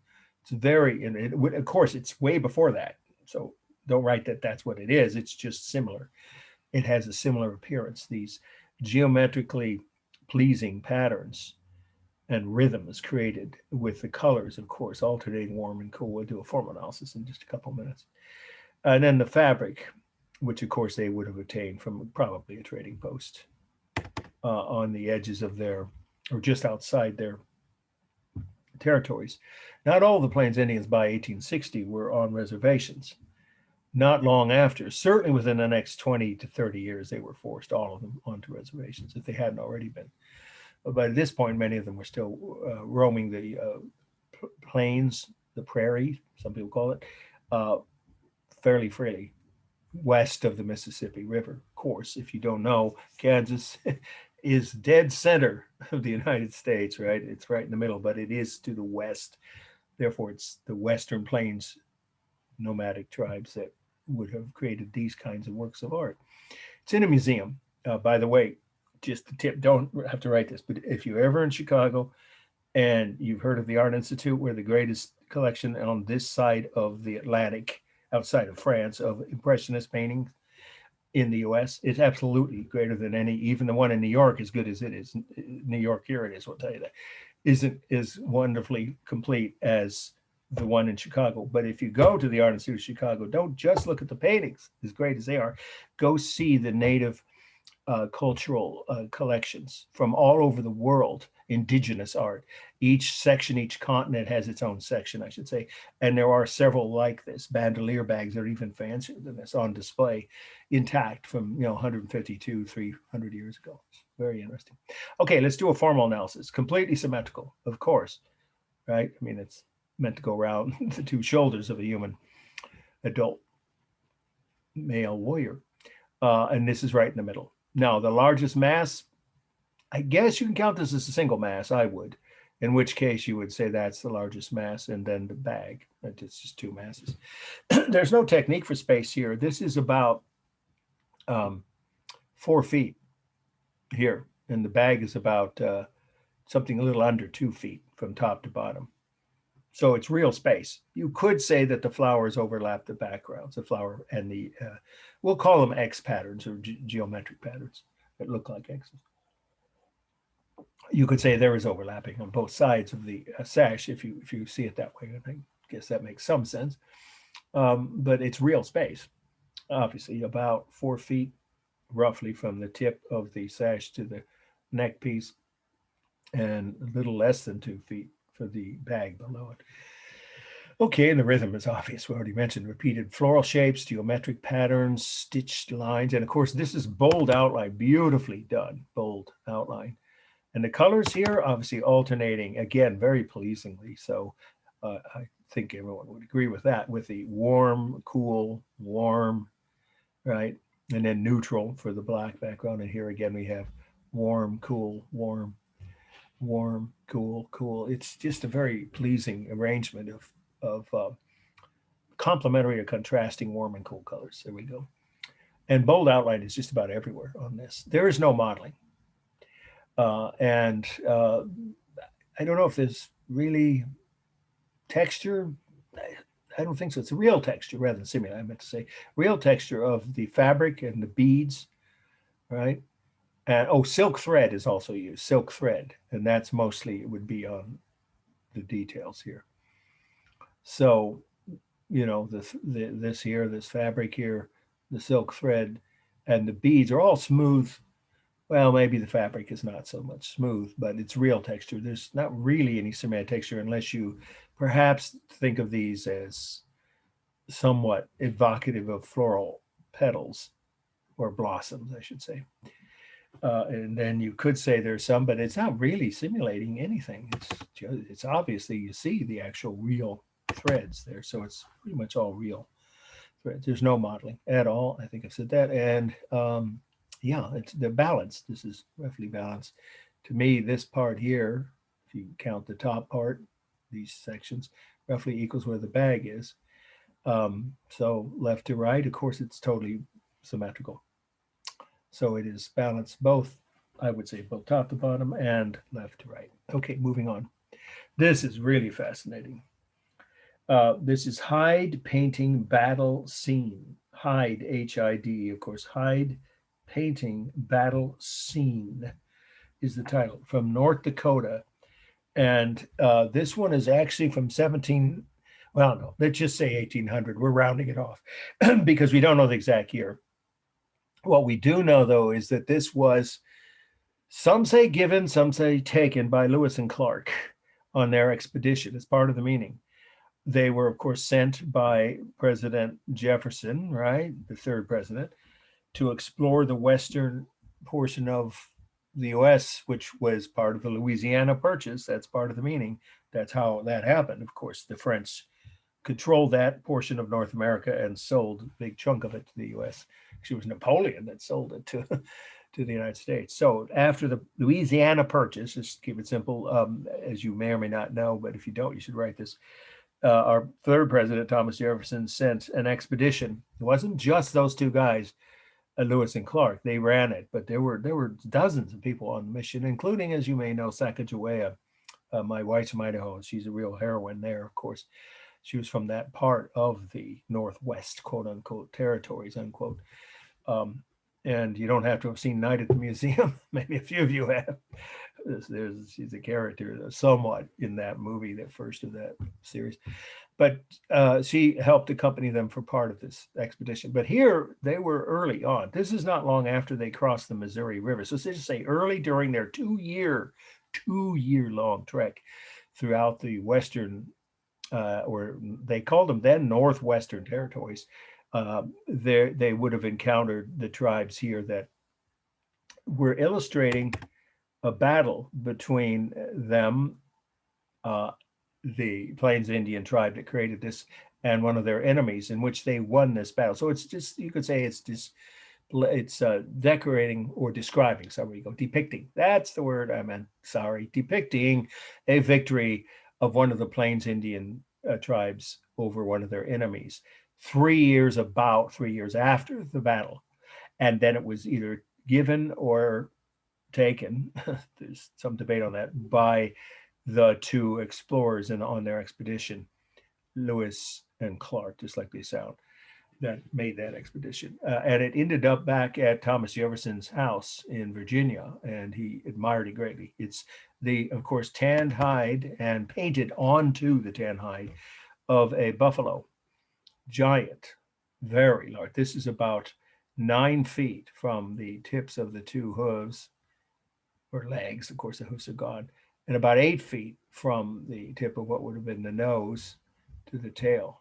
So it's rather, of course, these were substantial creatures. A massive piece of painting, and the painting is done with vegetable dyes.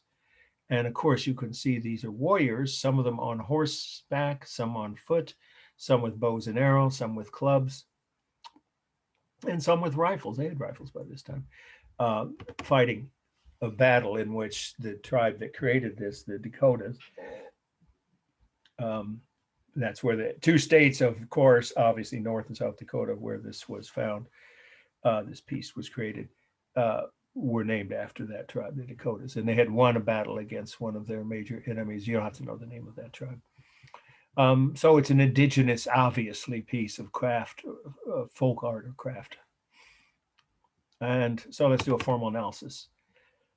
These colors are warm everywhere, practically, except along the spine here, and that is embedded. Let's see, bone, I believe it is. Yeah, we'll just say embedded decorative materials that are, of course, some of it white. So there's only a little tiny bit of cool. Most of the colors are warm, the natural color of the hide, the skin, of course, we're talking about the skin of the buffalo. And all of the figures are, some of them are given brighter colors than others, but there aren't any cool colors here. The line is mostly bold outline, right? And it's outlined. There really isn't any modeling, not that I see, unless you count this figure, maybe, or these two here. Perhaps you could call that modeling. But there's just minimal, if any, modeling, and mostly it's just the colors of the dyes, which are various tans, reds, and oranges. Again, all warm hues. The rhythm is obvious with repeated shapes of the warriors, the horses, and their weapons. And then the dynamic versus stable, well, it depends on which figures you look at. Some of the figures clearly are in motion, attacking or charging their enemies. Some of them sitting astride the horses. If the horses are just look like they're standing upright and not in motion, those figures obviously would be stable. The only technique here for space is overlapping of the figures over their shields or their weapons or their horses in some cases, like here. Okay, and it's really a single mass, but you could make the case that there are slightly larger figures near the bottom, this section here, because the horses look slightly larger. But there's no technique for space, it's just overlapping. No other technique, I mean, besides overlapping. And there is no simulated texture, none at all. It's all the real texture of the buffalo hide itself, and just outline. There isn't any attempt to create any kind of simulated texture unless you really stretch things and say this looks like possibly horsehair, but then most of the horses don't have any even hint of that. So I would say it's only the real texture of the buffalo hide itself. Okay, moving on. This is a fascinating piece. And it is Grizzly Bear House Screen. Grizzly Bear House Screen, 4 words. The location is Canada, and the date is circa 1840s, or you can just round it off to 1840. Okay, these were tribes of what now definitely would be considered northwestern coastal cultures. Some of you know if you've lived it. I have in-laws and relatives all up and down the Northwest, mostly in Washington and Oregon, a couple in Idaho. Been up there multiple times, and Vancouver, British Columbia, of course. So this would be the area where roughly somewhere between what's just say the coast, near the coast of Canada, which, of course, as you may or may not know, is a forest climate. And grizzly bears, at least once upon a time, if not today, were quite prevalent in that part of what is, of course, it was already a colony of the British then, and it was called Canada. So you could just say that part of Canada. But at that point, that far back, these tribes were not forced onto reservations, not yet. The ones that created this particular image.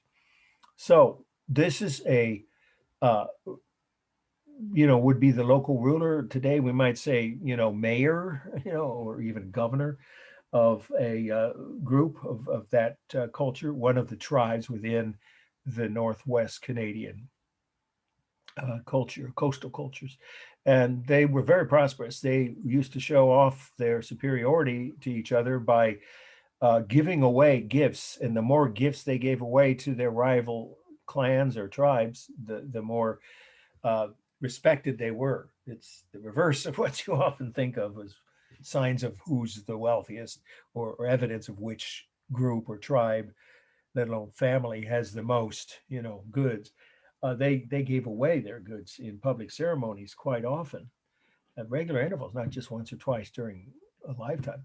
So they were quite wealthy. They were able to, because comparatively, we're taking, of course, at the time of 1840s, they didn't have to worry about surviving from winter to winter. Of course, they did hunt. Obviously, they did. Grizzly bears, one of the many things they would have hunted. But this is symbolic of their family's origins. That's the symbol. The grizzly bear is a symbol of this particular tribe. And these figures here, I love these faces here with these smiles, are meant to symbolize the grizzly bear's, of course, eyes, nose, ears, obviously up here. But each one symbolizes an aspect of their ancestors, of the past members of that tribe, and how they're all connected. But I think the most interesting things is the paws become human hands. You notice that? They're not like bear paws at all. And then down below is the entrance. The opening is the symbolic vagina. And the reason for that is passing through this was meant in their religious beliefs to symbolize the, birth of a new family member, or passing through after you've lived, hopefully, a full life after your life is over, to the next world. Coming or going, either way, you're going to pass through some kind of, they believe, narrow, obviously, birth canal on the newborn part of this experience. But it's symbolic of both birth and death, coming and going, joining life and leaving this life by their members of that tribe. It's fascinating. I mean, of course, it's all done with these wonderful colors of vegetable dye and thick lines. So now let's do a formal analysis, because that's pretty much the whole meaning of this. Oh, it's a gate. I'm sorry, there's one more fact about the meaning. It's pretty important. That this was, where was it? It was the entrance to a lodge. A lodge is a word we, mostly the European word, but it does imply a wooden structure in which people would either live or meet to conduct religious ceremonies or official duties, such as negotiating and discussing, hunting parties, or trading, I should say, with nearby other tribes in that region, or even occasionally a war council. So important events, important discussions, or meetings of various kinds, as well as ceremonies, were held inside this lodge. Usually the lodges weren't actual residences, because they were larger than that. They were meant for holding lots of people, more than a single extended family. But this also could be, because this was, according to Stockstead, on the entrance, or at the entrance rather, to one of the ruling families of this tribe. And this would then perhaps also have been that ruling family's residence, as well as the tribal lodge, perhaps both in one building. That is sometimes the case with these cultures. In any case, what you have now, we'll do the formal analysis, is a wonderful combination of, this is balanced in my mind, even though the ears have space between them. And these are cedar planks, by the way. I forgot to mention the wood is cedar, which is, of course, a very common wood in the Northwest forests, both the Northwestern US and Western Canada. And it's painted, of course, So there's painted line, very thick. Look at these eyebrows and these lips and nostrils are really thick lines with some thin lines, of course, around the outer edges of the face. And the same is true here on the figures of ancestors. See small versions of this contained, I mean, inside the two large ears. And so you have painted line, thick outline, and thin both. And this is the real texture of rough wood, of course, cedar wood. It's rather rough wood. I don't think you can say there's similar texture. I wouldn't say there is, unless you see that here, maybe on these claws here down below. But these hands, again, these are not, they look like human hands. And it is dynamic. The only thing stable, if anything, might be, well, even the mouth is tilted somewhat in the eyebrow. So I don't think there's any straight lines. So it's very fluid and very dynamic. Obviously, there's the rhythm of the repeated shapes of the eyes, the nostrils, the ears, the hands, because they're not paws, of course, and the legs, arms and legs. And then for space, there is overlapping, you could say, perhaps, because this looks like some kind of decorative, almost like tattoos, which, of course, were known to that culture. Many members of those tribes would have been tattooed at some point in their either their youth or their adult life. But this looks more like just the features on the face of a supposedly of a giant grizzly bear. So you could say that there is overlapping, but that's a little harder to state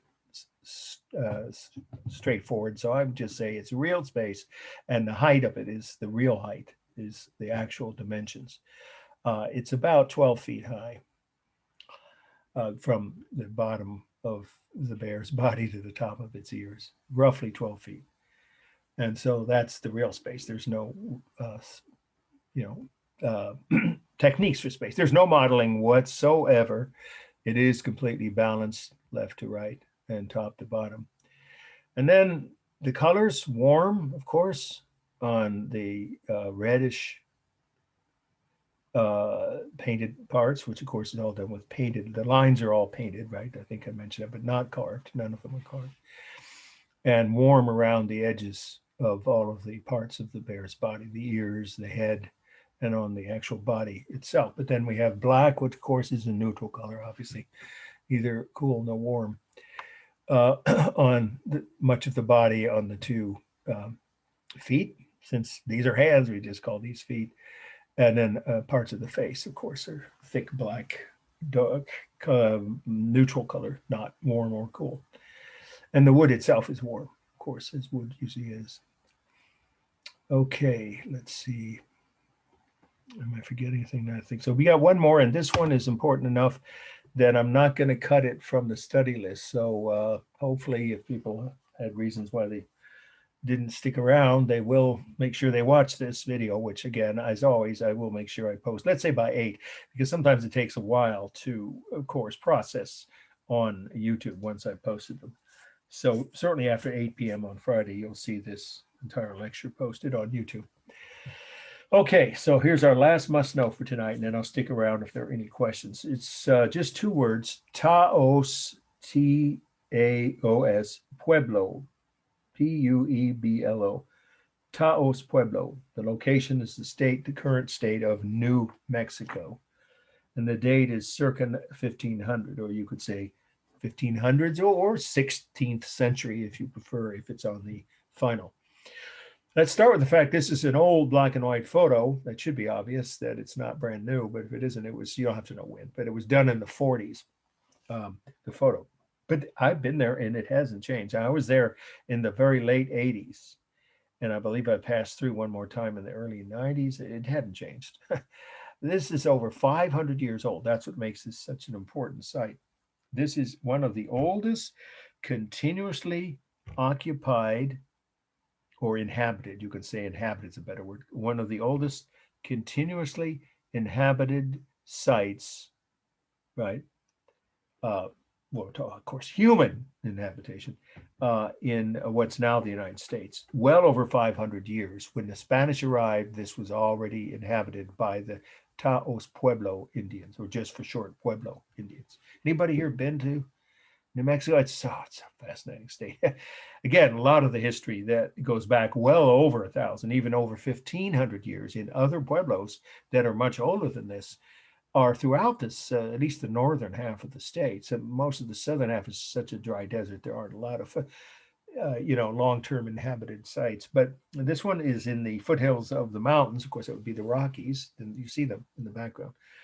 That part of New Mexico, which was occupied for just say well over, some say over 15. Yeah, it is. You can say over 15 centuries or 1,500 years by a culture known as the Pueblo Indians. And they were there when the Spanish invaders, I mean, that's the only real word, right? When they arrived.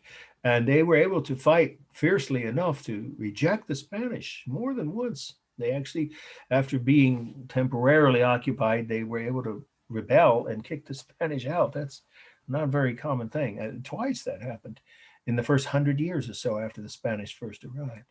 They were very powerful, very proud, very strong culture, and they didn't give up their independence without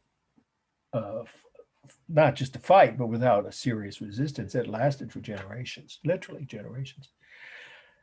Okay, so what are we looking at? We're looking at, let's get up close, houses, individual houses, which are approached. So you had to be in pretty good shape here to be a member of this tribe or have someone carry you when you got older, I suppose.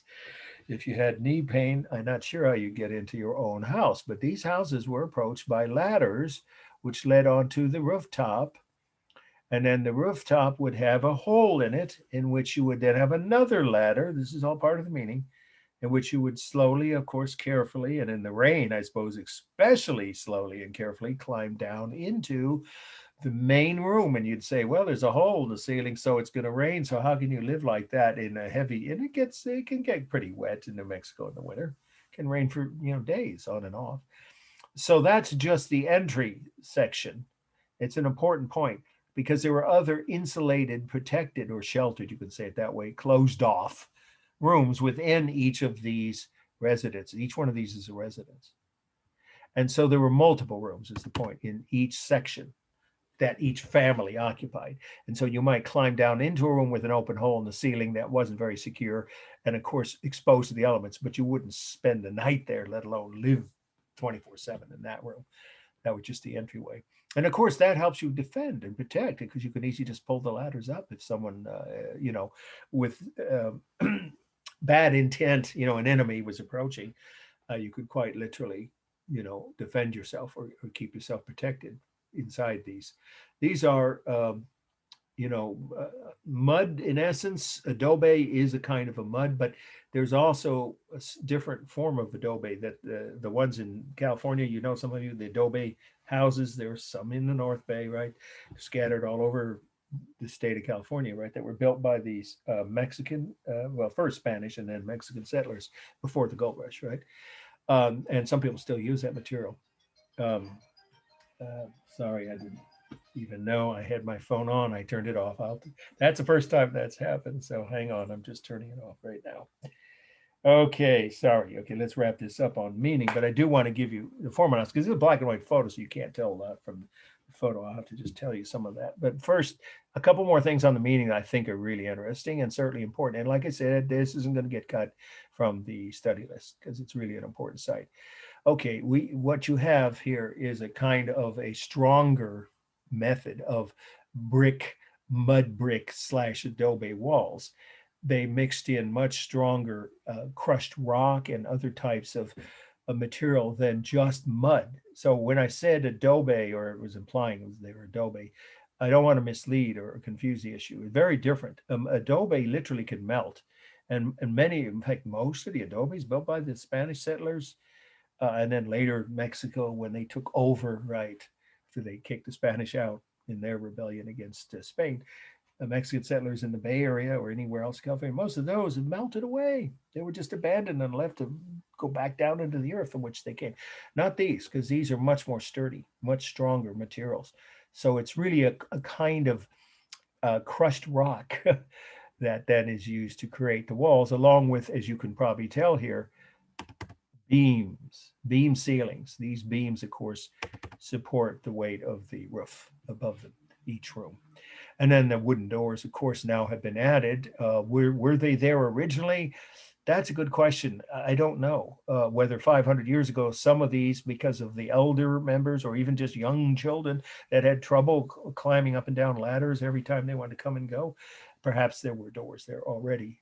I don't know the answer to that one, but if you want to do extra credit, you can check and find, if you find an article that relates to that, and email it to me, as an actual article. Remember, not just a link. With some information, you'll get extra credit. But at the moment, all I can say is that most of the time people entered through the roof. That was how they were designed and meant to be defended. And then there was a plaza. The last part of the meeting is these open plazas and terraces on top of each of these, or not on top of, but next to. See, there's a terrace here. It's not just the roofs that you're looking at. There are plazas in the main throughout this whole section, and there were 5,000 people living here. That's a pretty good number for 500 years ago out in the remote mountains, right, of the Rockies of New Mexico. So there would have been ceremonies, group events, various kinds of religious and ceremonial activities conducted for the entire community to observe and or participate in, at regular intervals, several times a year. And then there were smaller family, right, ceremonies and events, meals, of course, with other members of, extended families, relatives, in-laws, what have you, but also other kinds of, meetings to discuss family business and so forth. So because the rooms in here were rather small and cramped, so when the weather was good enough, they could meet outside. And the smaller plazas that are on top of some of these adjoining houses, or between them actually. So it provided multiple meeting areas or spaces, both on the setbacks, that's what these are called, setbacks, each of these buildings. And it goes up to 5 levels. So that's an actual separate living quarter here. This one is separate from the one below it. So if you do the math, that's pretty tall. 5 levels is as high as any apartment buildings in ancient Rome. They had 5-story apartment buildings all over Rome, all over the Roman Empire, but at least in Italy anyway. But these are 5 stories as well. And they had much less, of course, materials to work with than the Romans would have had. Okay, that's plenty on the meaning. So now let's do a formal analysis. The color here is very misleading. This almost looks bluish gray, at least on my laptop. I'm not sure how it looks to many of you, but the actual color, I can tell you from having stood there and taking my own slides of it and walking all around here. You can go visit these spaces, and they're still occupied. But I meant to say that as part of the meaning. This is still an inhabited native culture, or community, I should say, within the native Pueblo culture. And they still make their own rules. And of course, now it's what would be called part of a reservation, right, today, instead of an independent, tribal headquarters of some kind, which it was originally. Anyway, the point is it's still occupied. There are only a few hundred people living here, not several thousand like there used to be. Okay, so the color is sand. It is a color of sand. It's a kind of a light sand or tan color. Therefore, obviously, it's a warm hue. There are no cool hues because as you probably can guess, the wooden beaming is darker brown color, like wood beams would be. Some of the doors are painted blue, for instance. Okay, I remember that, blue and green, but you can't see that here. So just the main structures are all warm colored, sand colored on the walls, and a dark brown color on the exposed wood beams. The rhythm is obvious. Now the doors are there, so you could say that's part of the rhythm. So each section, right, each housing unit or occupied section has now, of course, the same shape, rectangular doors, but originally they would have all been the buildings themselves creating rhythm from the rectangular shape of the walls, and of course the exposed beams create rhythm. And then we have for space, these are real structures with real, there's no techniques for space, that reach a total of 5 feet in 5 levels. Not 5 feet, I misspoke, 5 levels in total height, but each one has rather low ceilings. I remember I went in one of them, 10 feet, some of them are 10 feet, 8 to 10 feet, that was the range, I remember that, which was plenty, well, there's not too many people that were needed higher ceilings than 8 feet even. So 8 to 10 feet ceilings and multiple rooms inside each section. Some of them only had 2 or 3 rooms, but the bigger ones, I think, were like 5 or 6. So just say several rooms in each section. So that's all real space, the way it's divided. It is stable. I don't see anything dynamic. And the ladders, yeah, you could say, are they really part of the structure? Not really. They're separate items placed against the walls, but you could make the case that they do have a kind of a diagonal. But really, the beams themselves and the walls and the floor, the doors, I meant the doors, are all straight lines, right angles. And so it's almost entirely stable. Is it balanced? No. Having stood right there and looked up, one section rises, this section on the far right, the right half, roughly to say the right half, is heavier or taller. It's 5 levels. This is only 2 levels here. So obviously it's unbalanced or weighted toward the right. And top to bottom, again, if you look at it this way, the top here is narrower. Obviously the top 3 levels on the section that has 5 levels. Or narrower than all of the rest, where the majority of the structure of the entire community is 2 stories. So it's unbalanced or weighted toward the bottom. There is the visual line around the doors. You can see it here when you get up close now. And then the line at the corners, which is, of course, entirely visual line. There's no painted or carved line. And that's created by the modeling, the shadows, the deep shadows from the sun, of course, that hits at different times at different parts of the day. And the largest mass, well, that's hard to say. I would say it's this whole bottom section. Is it kind of, they're all connected. So if you count that as a single mass, the 2 main levels, the first 2, if you want to say first 2 levels, that would be, if it's a single mass, the largest section, of course.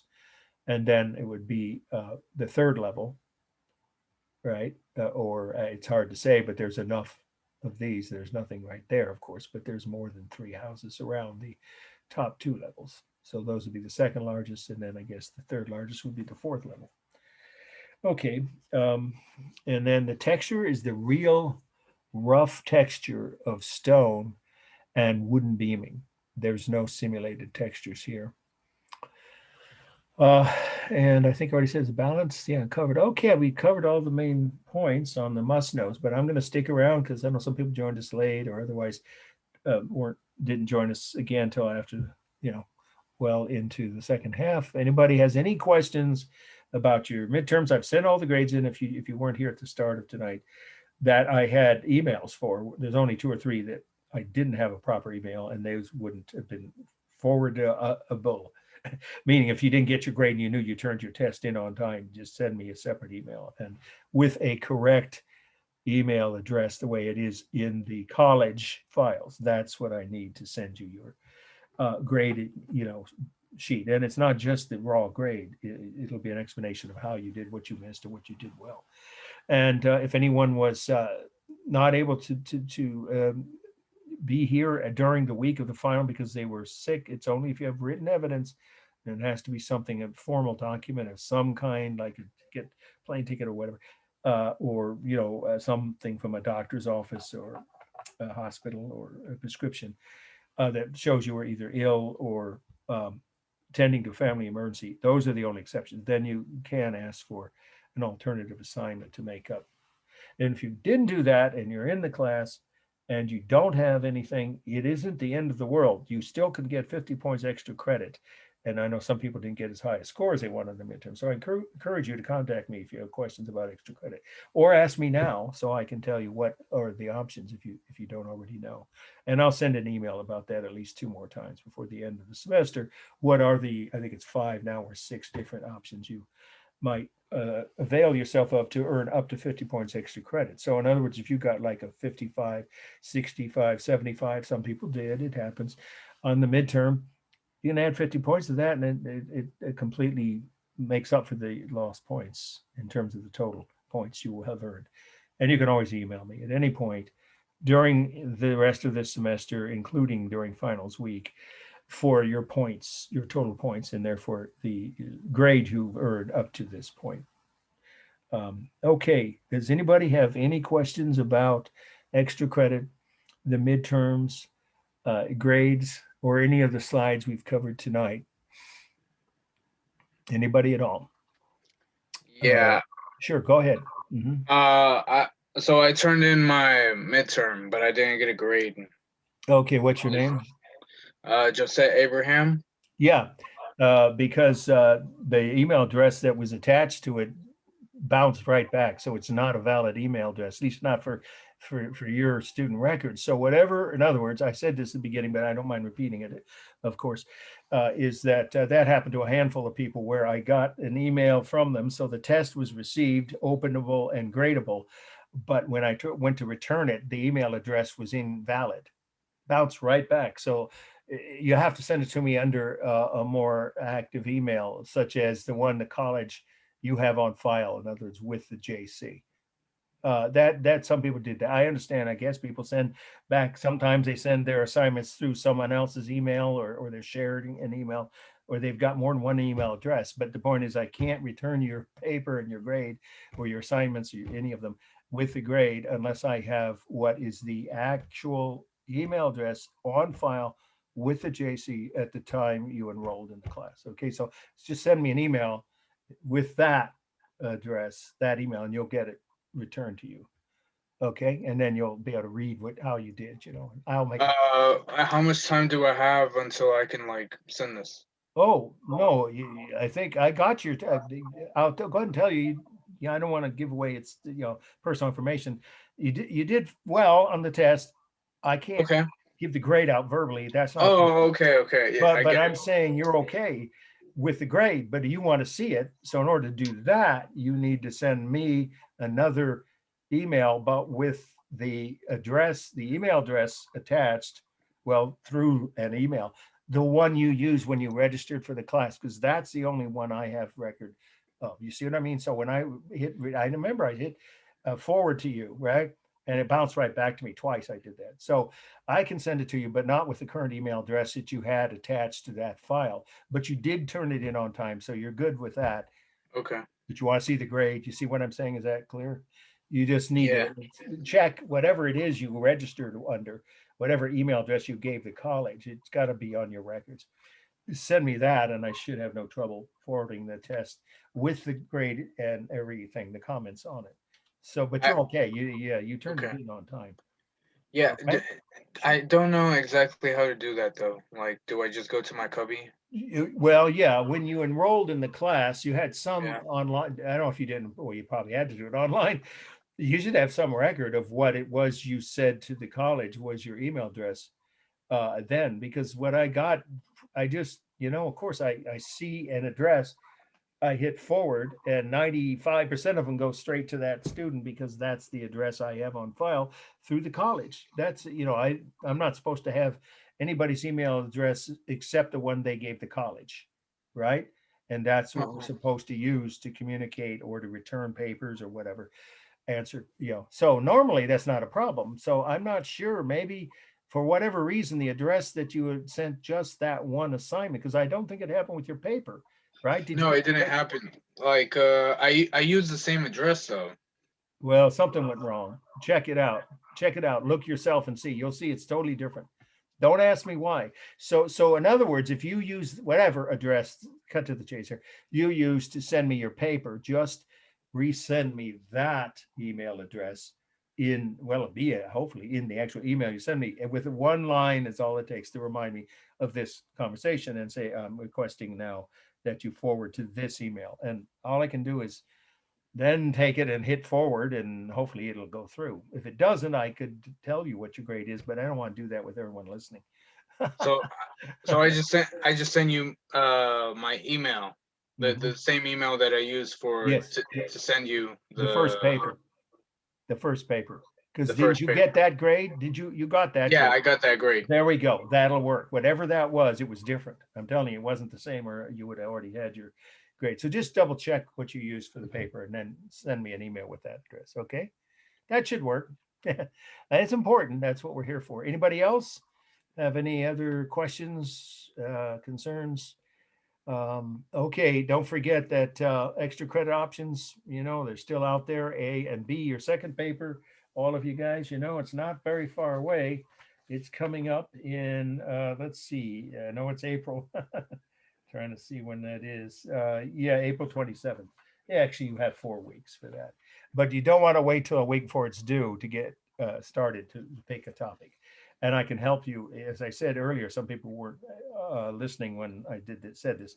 If it's a paper on architecture, I can give you extra reinforcement. I can't help you write it, of course, but I can give you good information on how, point you in the right direction on how to research it. And of course, always for anybody, I can take a look at it if you send me a draft before the due date and tell you if you're missing anything. But I also will forward to everybody the handout that I created just this semester for the first time. It's a new handout, and resend it because some people didn't probably see it or deleted it. And that's tips on how to write about architecture. So that should help people. And we are going to have 2 weeks on architecture. So there will be at least a couple slides on architecture from the syllabus and from that other book I wrote, Julia Morgan, Architect of Beauty, on the final, at least one from the Stockstead slides on architecture and one from my book on the first woman architect in America, which I'll remind you before we get to that unit. That's the last 2 weeks of the semester.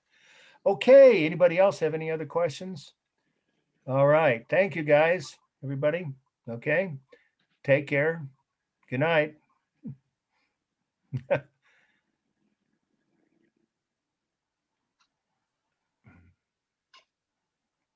Bye, Louise. Take care.